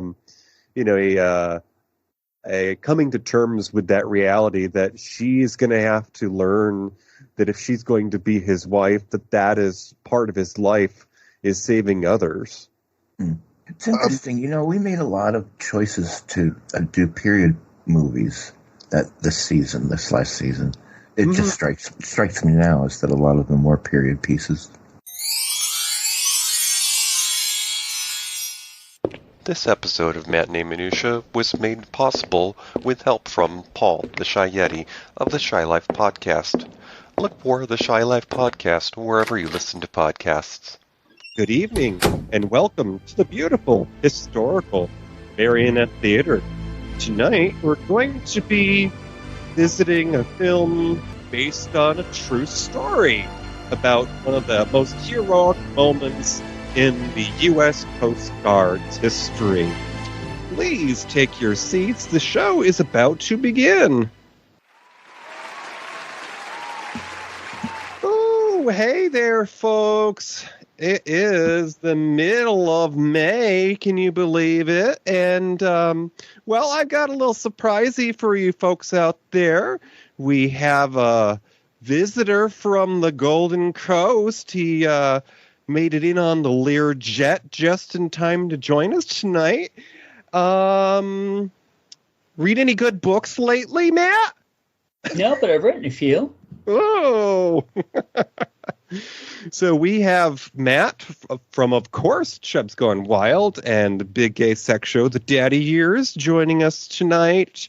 So, Matt, I hear that because of that little incident you had the last time you flew cross country there, you had to have an adult with you. Your southern cousin came with you, isn't that right? Oh yeah, sweet cousin Emmylou.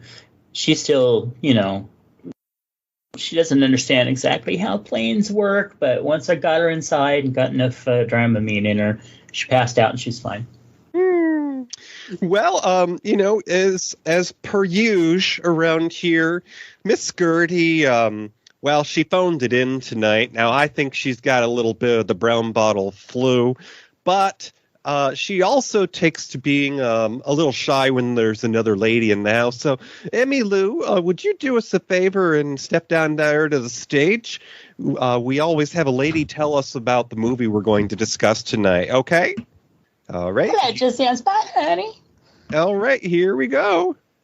Well, hello, friends. This is Cousin Emmy Lou, and I want to tell you about a little movie. It's called The Finest Hours. And in it, Bernie is a Coast Guard captain stationed at the southeast tip of Cape Cod, one of the most eastward coastal areas. And, well, he's just seen it all. Each year, the service seems to bring more surprises and challenges. After months of talking to a certain special someone on the phone, they finally agree to meet and fall in love in no time. And no sooner do the sparks fly after she asks him to marry her than Bernie's sent into the fray. Why, an oil tanker split in two and the crew needs rescuing. Will Bernie's crew survive the same terrible storm? Will they ever get past that big sandbar out there? Well, you're going to give up hope? Grab a life jacket and a compass.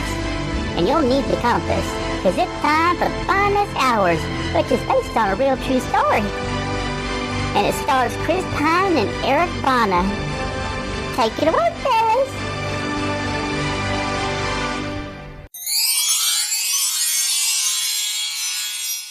The next film, I'm not sure if Toppy was involved with this one, because the notes just say Toppy steps back. So I'm not sure if it's just, did you do one by yourself, DJ?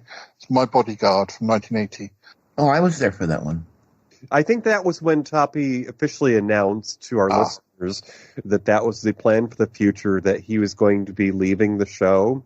But this, I want to say that this next one, My Bodyguard, is something that Toppy could talk about. Oh, I just love this movie. It's about bullying. And who amongst us wasn't bullied in school? Can we relate or can we relate?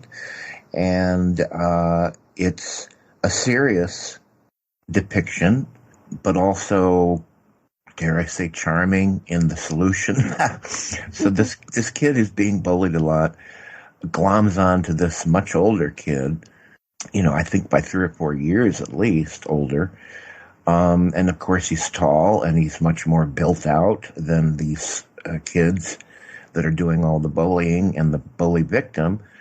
And he says, I need a bodyguard. And it works. And then it doesn't work.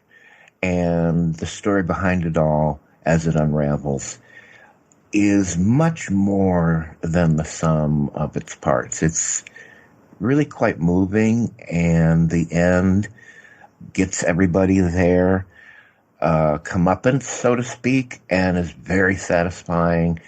Pretty real, too, I think. Most charming is the relationship of the bullied kid and the much older kid that works surprisingly well, in that the older kid kind of almost adopts him as his younger brother. And we find out why that happens, and it's all really rather poignant as the story comes to a close. And also there's just a great fight at the end. And what sold me on this was I had heard many talk about it because it has a cult following. And, it certainly has a who's who of cast members, but I wanted to see Joan Cusack in one of her first film roles. And it is just so charming to see her play a teenager wearing braces, have a crush on the bad boy. Now, of course, there's some cruel humor in this because a joke is played on her when they're out at a diner, and the guy played by Matt Dillon, who's the bad boy, says to her, how would you like to go to the movies tonight? And she, of course, thinks that that's an invitation on a date. And then he says, well, have a good time. Yeah. Blump, blump.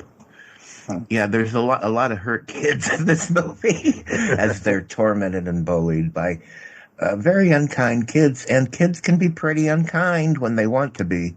So there you go. Matt Dillon, of course, is a great villain in the movie. And there's actually a double fight scene at the end. And Matt Dillon is in it. And, oh, gosh, it just works because he gets his comeuppance.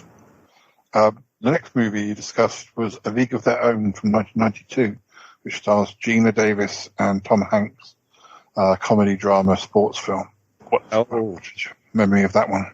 When it came to my attention that Toppy was on borrowed time with my company, I was in a rush because I could not let this season escape me without discussing certain key films, which very famously in my mind, I have been informed, nope, haven't seen it.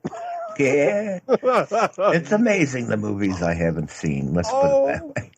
And A League of Their Own was right on top of the list for me because Laverne and Shirley was just an enchanting memory from my childhood.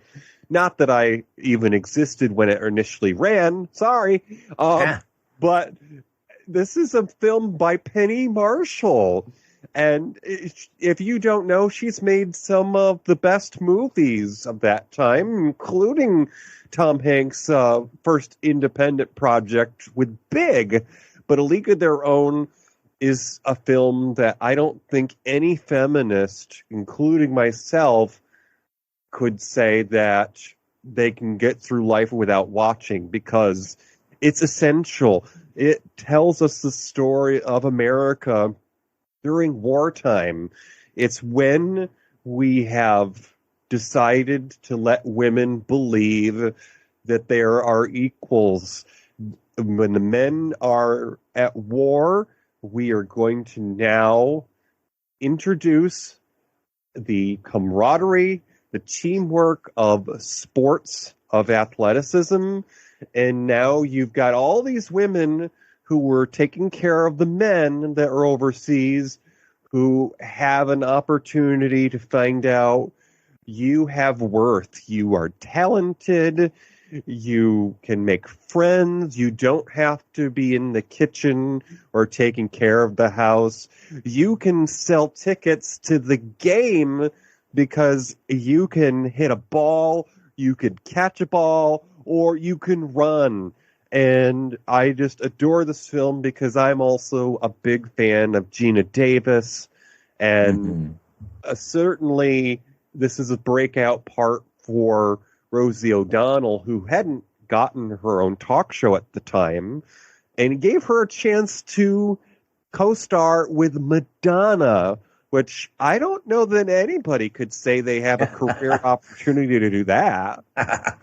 Yeah, the casting is astounding in this movie, and an ensemble cast. Everyone, each character has a moment to shine. Although certainly Gina Davis and her sister, her character's sister, are front and center. But every actor works in this movie, and it comes together marvelously.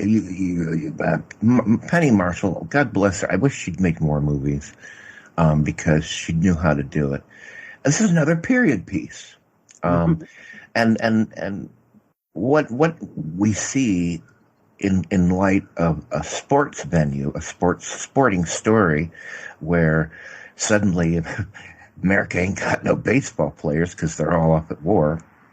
Well, let's get a women's league going, and maybe we can somehow make some money, because we're sure not making any money right now. So reluctantly, they organize a women's baseball league. By the way, that's all true. It really happened. Although the story is fiction, but it's true that there was a women's league. And they do it, and they do it well. And just like DJ said, women can do things. And of course, in real life, in the movie, just like in real life, at the end of the war, all the women were expected to go back home and be housewives again. And that's what happens to these women. It's beautifully centered because the movie starts out in present day, and what we see is the memory of Gina Davis's much older character. She's had children by now, blah, blah, blah. And she starts thinking back on those days long ago when she was this primo baseball star. And she reflects back, and it's the ending is so sweet. The whole movie's sweet and fun, and a great sports movie because there's some suspense to the game. It's great.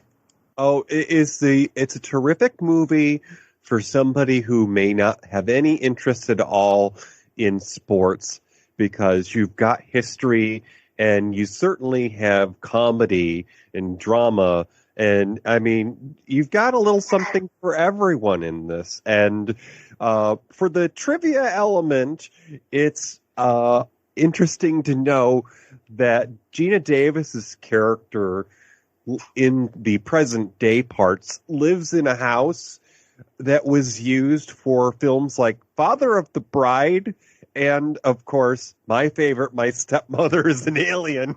Yeah. I should also mention that you had a guest episode, returning guest, Amanda Matinee, return. Oh, yeah. I'm sorry. We should have said that. Amanda Martini, our favorite drag queen in the world, the hardest working drag queen we know. She is a busy gal, but she takes time out to do this, several appearances a year. And she was here, and one of the reasons why this episode is fun, because any episode Amanda Martini is on is pretty exciting, and she's bananas about this movie, and it was a lot of fun, getting her input. And that was her introduction to the topic. Was like yourself, I gave her a short list of potential episodes she could guest on, and she's like, "A League of Their Own? Are you kidding me? This is my favorite movie of all time. I'm there." Yeah, so that was, like I say, Amanda Martini lights up a room, and even if it's on a podcast, so she's awful fun. Well, we're on to our last three now, and our next film was your episode celebrating LGBT History Month, and it was a TV movie called Common Ground from 2000. This movie has quite a cast. It's like a lot of our picks, it's a who's who. And this was a TV movie, as you're saying, although it wasn't network television. It was the premium movie channels. It was actually made by the folks at Showtime. It had a cast that intrigued me. Steven Weber, who had been on NBC's Wings and had been in the movie Jeffrey with Patrick Stewart, which allowed me to see my first male kiss on screen.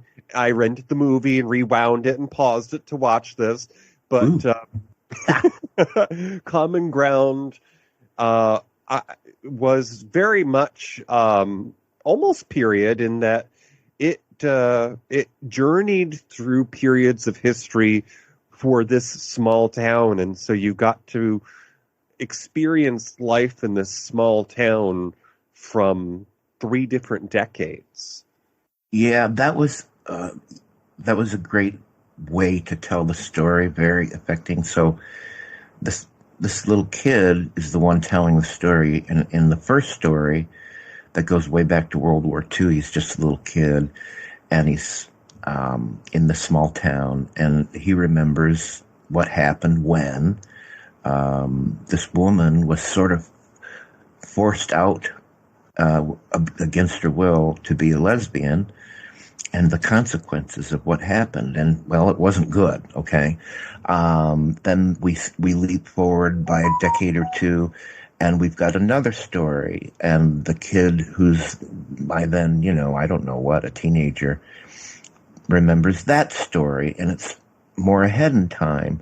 And then the final story, he's a grown adult, and he remembers actually a story that's taking place in present day that's going on. And so it's 3 unrelated stories, but related in that it's a great kind of history lesson, really, because as the decades go on, there are fewer serious consequences to being gay. And and yet the stories are just as complex as the years go on. But what a great history lesson, great overview of civil rights and gay history, and I'd call this a must-see. I think it's that good.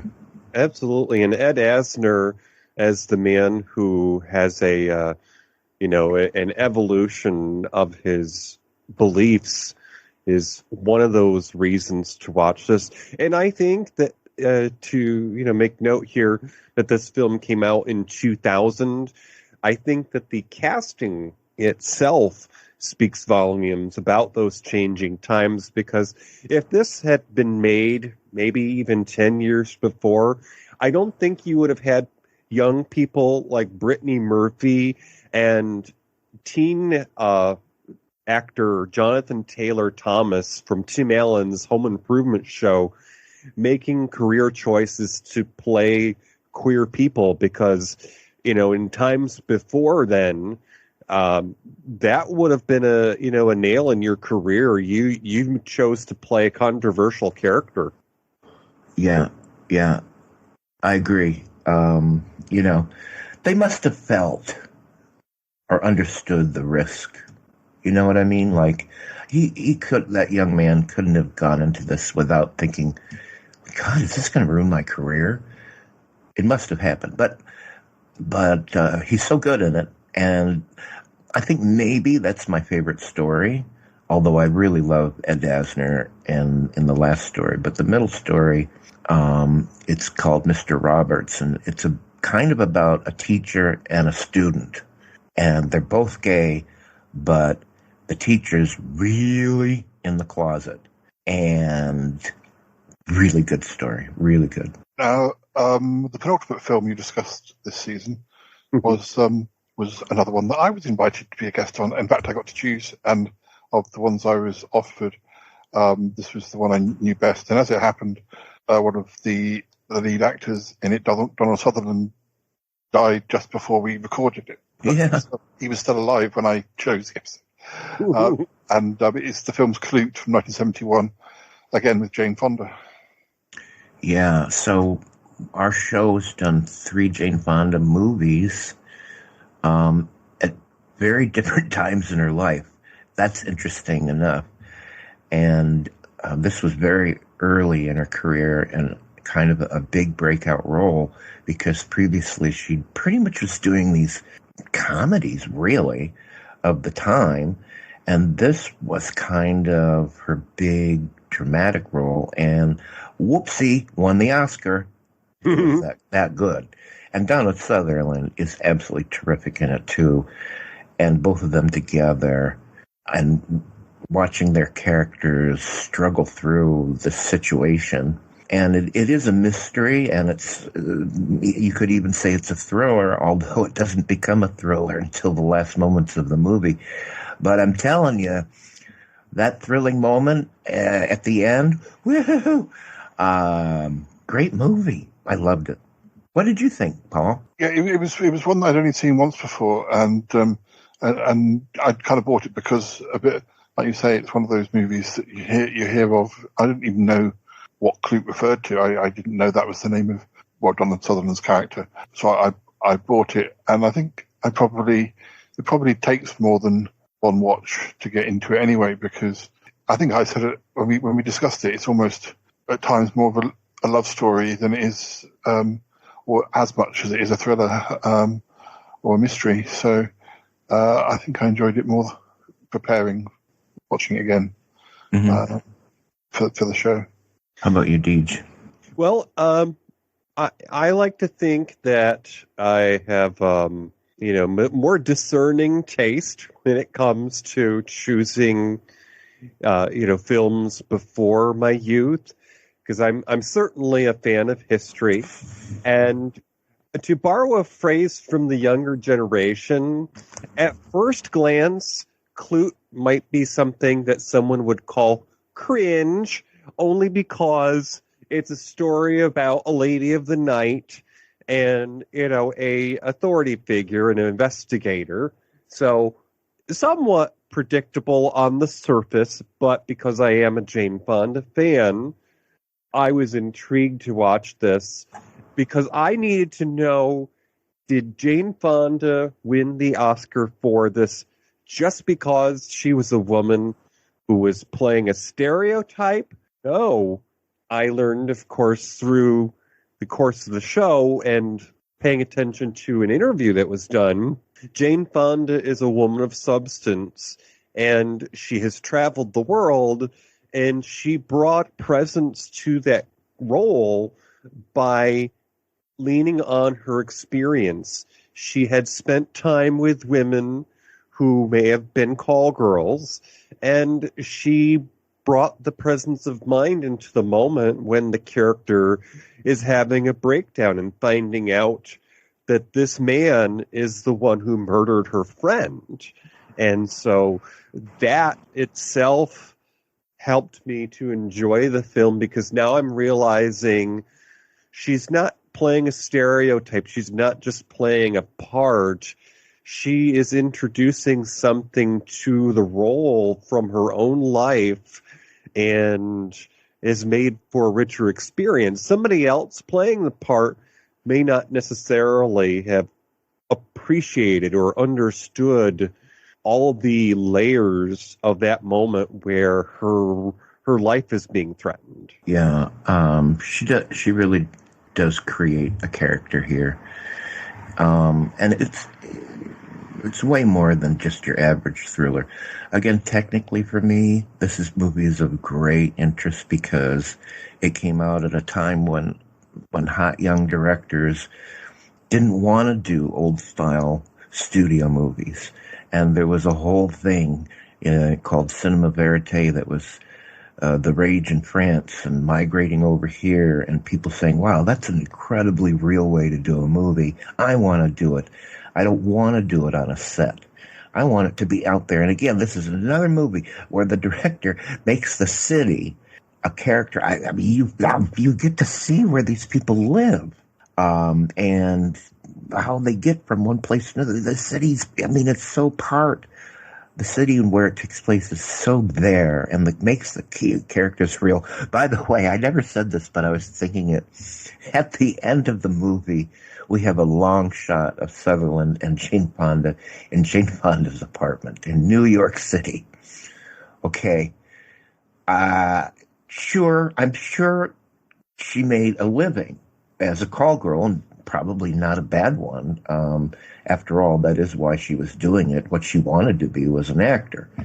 But, that doesn't pay the rent. But speaking of rent, okay, back then, probably a fairly expensive apartment. It's big. It's in New York City. And I was thinking to myself, that apartment today, you would have to pay, what, $5,000 a month? I don't know. But I just thought, oh, my God, that's a huge apartment for New York City. My God, there's no way, today if the story was made, she'd be in a tiny little box. Unless she was friends with the people from Friends who also had massive... Yeah, how did that happen? I don't know. I saw a meme on social media recently. It's a commentary on that and the economy. It's like, of course, triads and, polyamorous relationships are becoming so popular because it takes 3 incomes to pay the rent. There you go. Anyways, that just struck me as funny as this long shot goes on, and there's time to look around and say, oh, look at that apartment. Holy Jesus. She's got room for the camera to move around. Yeah, seriously. But what a great movie. What a great product of its time. What great performances. I totally recommend this movie.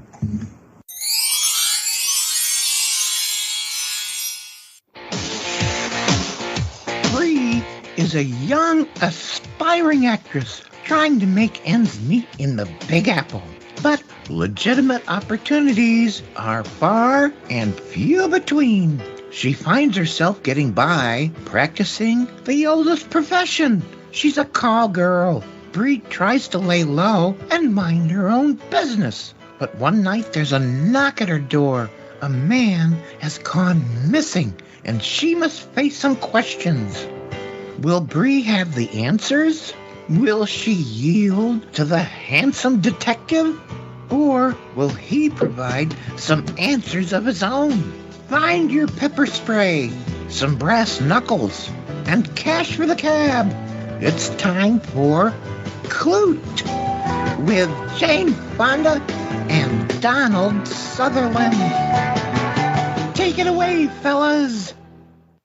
So, speaking of getting towards the evening and maybe having something to relax, possibly some tea, we have a guest joining us from across the pond.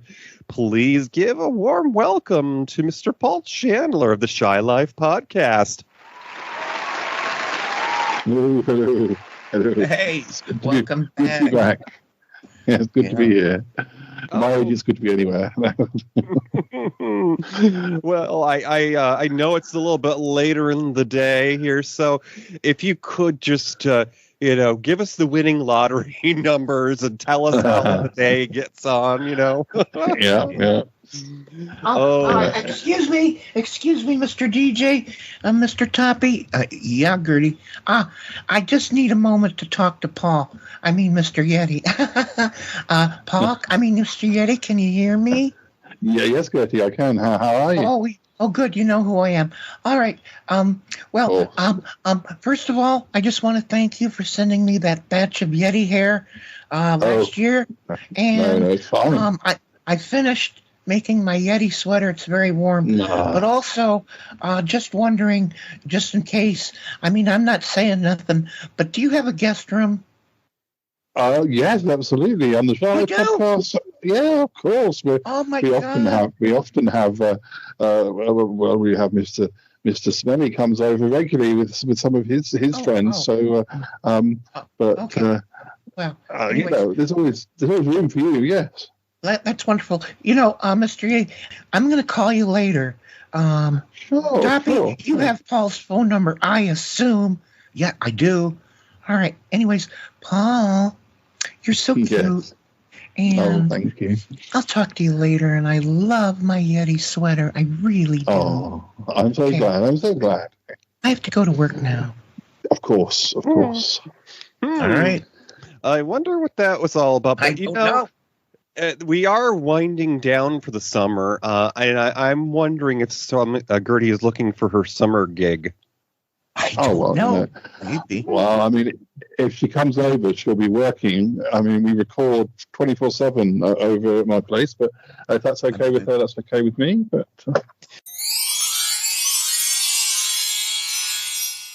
now, the last episode that you released in season 6 was a TV series called The Oblongs from 2001, which I think you've really just recorded at time of speak. It seems like only yesterday that we did this. I did not expect much. I don't know why. Okay, I don't know why. What is my problem with cartoons? As an adult, I loved them when I was a kid, but this may shock you, but I've never seen any of the Disney cartoons from Mermaid or whatever came first on. I'm talking not Toy Story, none of them. And people tell me they're great, and I really wasn't looking forward to doing a cartoon. But this cartoon, I guess we're only talking 13 episodes, right, Teej? Well, what a weirdo. I ended up really going, okay, this is nuts, and I love it. So off the wall, because they could only accept the enormity of talent of people like Jean Smart as the voice of the well-intentioned mother who gets through her life by pouring herself into the bottle. By the way, I want to ask you, if you didn't know Jean Smart was doing that voice, would you ever recognize her? I don't think I would have. I don't think so either, no. Yeah, I don't think so. It's, in other words, she's into the role. By the way, so the Oblongs. Well, it's this weird family that live in Hill Valley. Well, there's two hills and a valley. All the rich people live on the hills, and they got it made. And all of their toxicity in terms of being people and what they use in the environment, well, sinks down into the valley. And let's just say that mutations aren't uncommon for the people that are born and live there. And so you get really weird characters. The Papa has no arms and legs, and he bounces around on his fanny. Yeah, hence his name, Bob. Yeah. So we're talking. Oh, by the way, this is adult material in my opinion. I don't think it's for children at all, which is what some of our cartoons have become, interestingly enough. So I would say that the themes and the humor of this cartoon is on a dark level that you really need to be an adult to kind of appreciate. I mean, I suppose a kid would laugh at some guy scooting around on his butt, but yeah, it's for adults. But it's likened to things by Charles Addams because of the elements of the macabre and the shock value, because these are people who've somehow figured out a way to get through their day-to-day lives by totally ignoring the fact that they are differently abled. You have conjoined twins, and they make light of that by one ends up being gay and the other is straight, and one is athletic and the other is not. And I love the goth girl who seems to hover above the ground. I think that's a character that partly inspired the Oblongs. I think that's Susie. Mm-hmm. Yep. You just have all these moments where you're thinking, oh, this is cute. It's a cartoon. And what did she just say? The little girl says, Daddy has a magazine with naked ladies hugging. Briefly, just brief. The show is by an artist who was busy drawing these books about weird characters. I think it's Adam, but his last name is Oblong in real life. And he was writing and drawing these characters. And I would say what inspired him was, first of all, Fun with Dick and Jane. And he said, what if I took Fun with Dick and Jane and really made it warped? He was definitely inspired by Charles Addams, and so his characters were somewhat macabre and startlingly different. My favorite character is the triangle-shaped girl who's got these tiny little bitty titties, and she's shaped like a triangle, and she's kind of obnoxious and crude, but maybe the funniest character to me. She also doesn't have a lower jaw. She doesn't. Yeah. Well. Well, no. I think we're talking about two. I'm talking about the really short, big girl, and you're talking about Helga. Yeah. Helga. Yeah. Anyways, this is a show in the vein of The Simpsons, only more shocking, and Family Guy, only more shocking. And it seems to be this thing. Okay, here's my theory. I used to listen to a lot of podcasts that did prank calls. And always, inevitably, no matter how funny it was, it made me cringe and almost want to turn it off because I just felt so embarrassed for the person who's being pranked. I can't stand it. But then along came a show called Crank Yankers, I think it was called. And it was a prank phone call show.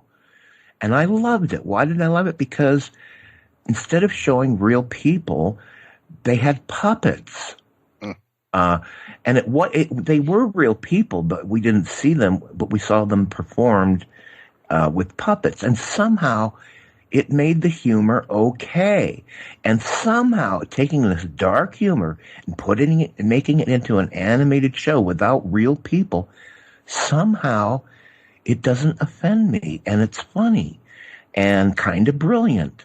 So yeah, that's what I gotta say. Mm-hmm.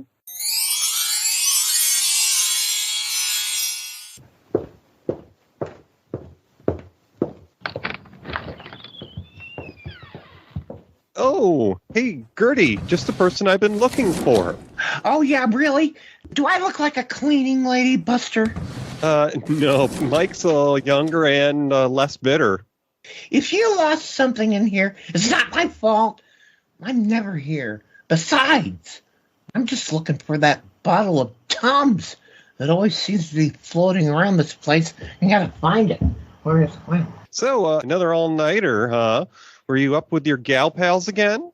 Listen, buddy, just because my friend's idea of a good time isn't sitting around watching the boob tube doesn't mean they're just naturally waiting for God. Myrna just hitched to her second husband. And we just got back from a bachelorette party in Atlantic City. Do you understand? Okay? Oh. Things are happening here. Atlantic City? I thought that guy lost his liquor license. Real cute. Real cute. What, DJ, what are you looking for anyways? Speaking of Mike, he's selling that old VW bus of his, the one that he keeps out back. Jesus, I thought he was living out of that thing. No, well, not quite. But anyways, he said I could borrow it to go camping this weekend, and if I like it, I can put it in offer. Well, okay.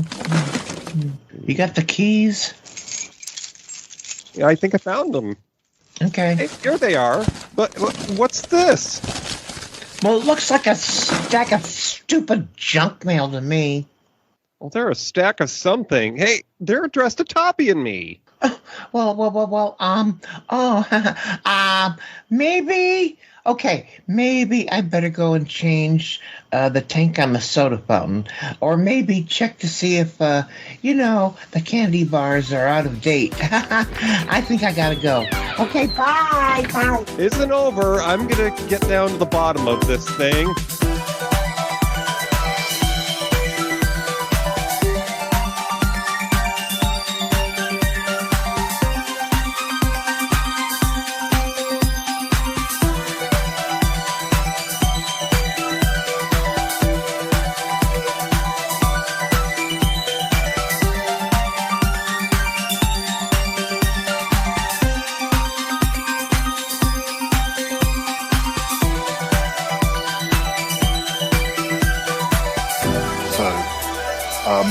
We've reached the end of season 6, and I was wondering, Toppy, looking back over your 6 years, Matinee Minutiae, are there any particular episodes that stand out or films you enjoyed, or is it just too many to sort of bear? It's kind of too many to sort them out. There were a lot of surprises. I've said often that one of the best things about getting involved in DJ's show was that I had to watch things I just normally wouldn't. And 9 times out of 10 was like, oh, what's my problem? I really like that. And, I therefore saw things I just never would have bothered to watch. And I think on the whole, it's been 6 years, and DJ and I became friends before this started. But it certainly helped give us occasions to be together, even if it was online. And doing it with DJ, has been part of our friendship. My friendship with DJ is important to me, and I'm just leaving the show. I'm not leaving DJ's life because I'm sorry he's stuck with me. But that's the way it goes. And I think in my life currently, I just started feeling overwhelmed, and I started looking at the output on my show and thinking, gee, I'm barely doing one episode of the Smellcast a month, and I didn't like that, and I just felt like, well, this has been 6 years for me, and I think I'm ready to step down. But DJ, you're going to keep doing the show. I don't think you've said, and I don't know if it's time to say. Yeah, I was going to ask. What's going to happen? Yeah. Okay. Well, I was going to say you can't, you can't feel badly for Toppy because he was trying to keep so many things cooking on the burners, and he has such a small apartment stove that you just can't make a proper meal. So you got to let him take something off one of those burners at some point. So I totally understand, the experience of these last few years outside of doing our show, as we say, when the real world happens to us, has been very telling for yours truly. And so I understand,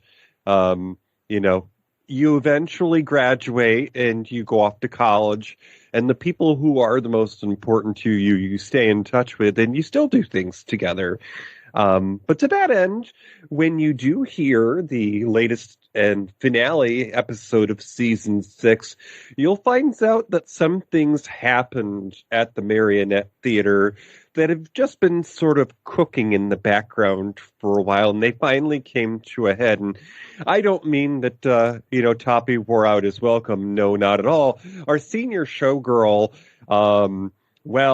she's had a few surprises for us. Yes, I was going to say it was really the cleaning staff at the Marionette. They decided that they had enough of Mr. Smelly and his sunflower seeds because they're just everywhere. But that's not at all the truth. But I am going to be on the road, virtually, of course, because I have rent to pay now, and I have no means to provide that. So I'm on the lookout for places to hide out, and that's going to take place in dead malls and abandoned movie theaters and drive-ins. And I'm going to be joined by somebody who's had an audition as the understudy. Mr. Matt Burlingame has been kind enough to decide to ride in the sidecar with me on this motorcycle of life. And I've collaborated with him a few times before. So I know that he's good, for the journey. And we might have to stop every now and then for him to get out and use the restroom. But that's how road trips work. That's right. I think he'd be great on the show because half of what he does over at Chubb's Gone Wild is talk about movies and TV. So he's into movies and the making of movies and all that. So he'll be great with you, and you two will be great together. And while we're not doing, in season 7, we won't be doing the live performances that Toppy and I have done. We will have versions of our recording sessions that will be available to people to watch on YouTube. So there will still be antics and there will be costumes. We just won't have that flashing red on the air light that we used to on Friday nights. Yeah, that's another interest. I know, Paul, we are making you do a really long show. But that's the other interesting thing I think worth remarking on is that DJ really worked hard to do this live, and it wasn't easy, and he had to do a lot of changing up, and we definitely learned as we went how else can you do it. But it was always a challenge, but DJ always pulled something out of the box, and somehow, to this day, I'm still not exactly sure how he's been doing it live, but we did, and it's been a very interesting experience because I don't do the Smellcast is the furthest thing from live there ever could be, so it's been a very interesting way to work. I even just recently learned how to use my smartphone as another camera on Skype. So, there's lots of magic going on behind the curtain. I'll say. Yeah, it's very interesting. Yeah, isn't it? Oh my God. Well, you and Matt will have fun with what you've just recently learned and can do now. So your the progress has been interesting. Well, guys, I wish you well with season 7, DJ, and I wish you well, Toppy, with Smellcast and other projects, and I know you'll both be back on the Charlotte podcast in some form or other in the next few months. Yeah, it's always great to. I hope that this time next year, DJ will be talking about season 7. And oh yes, and that will creative social secretary work, because there's already a time difference between you and I. Matt is 3 hours further. Well, I'm sure we'll manage something. Anyway, thank you very much for joining us to discuss season 6, and thank you very much, listeners, for listening. We'll say goodbye for now, and you take care and say goodbye, guys. Bye-bye. Bye-bye. Good night, Gracie. Good night, Gracie. Bye-bye. I gotta go now. Bye. Gotta go. Bye. Goodbye, goodbye, Goodbye. Yes, goodbye. Wow. Really? No kidding. Thank you, darling. And you too. Bye-bye. This show is part of the Pride 48 network. Find more shows over at pride48.com. Oh dear. What's going on now? Oh, it's the Shy Life podcast. Let's go. I have a voice. I have a voice. You have a voice. You have a voice. We have a voice. We have a voice. Unique voices in podcasting. UnivazPods.net. That is so cringe. Oh my God. You're a man of culture as well.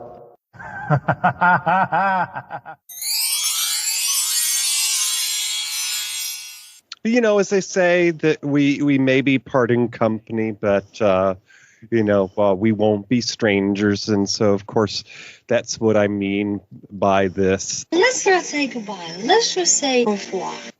Au revoir. There you go, DJ. Okay, so I picked up the keys to the VW bus that our janitor was selling, and See at Jose's, Tappy. You're buying.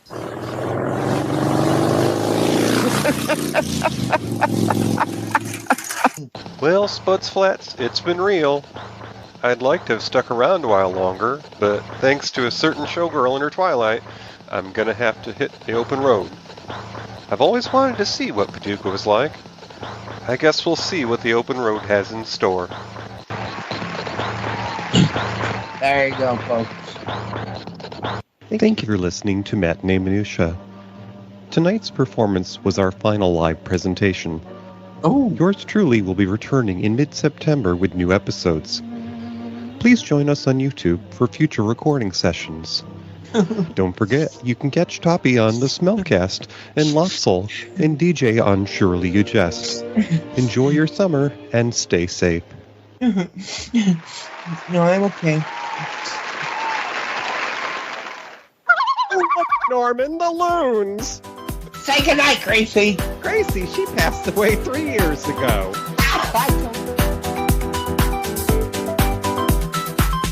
Oh, I think that was a wonderful episode, don't you, Toppy? I sure do. Yeah. Oh, yeah. Granted, the way Paul Chandler, the Shy Yeti, travels around gives me a rash. This is just the weird weirdest thing I've ever heard. What the hell just happened on the show? I mean, seriously, reverse it, because I lost... What's going on? What happened? Wow, I love that one. Great show, Paul. Yep, that was a good shoot.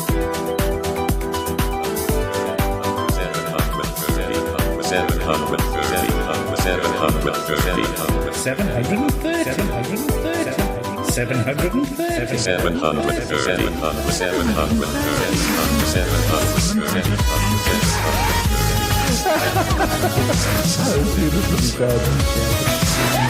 Oi, that's your lot.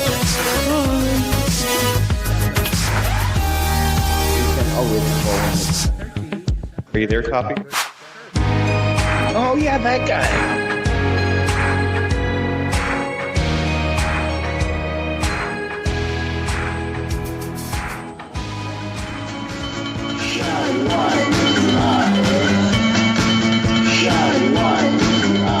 Et voilà.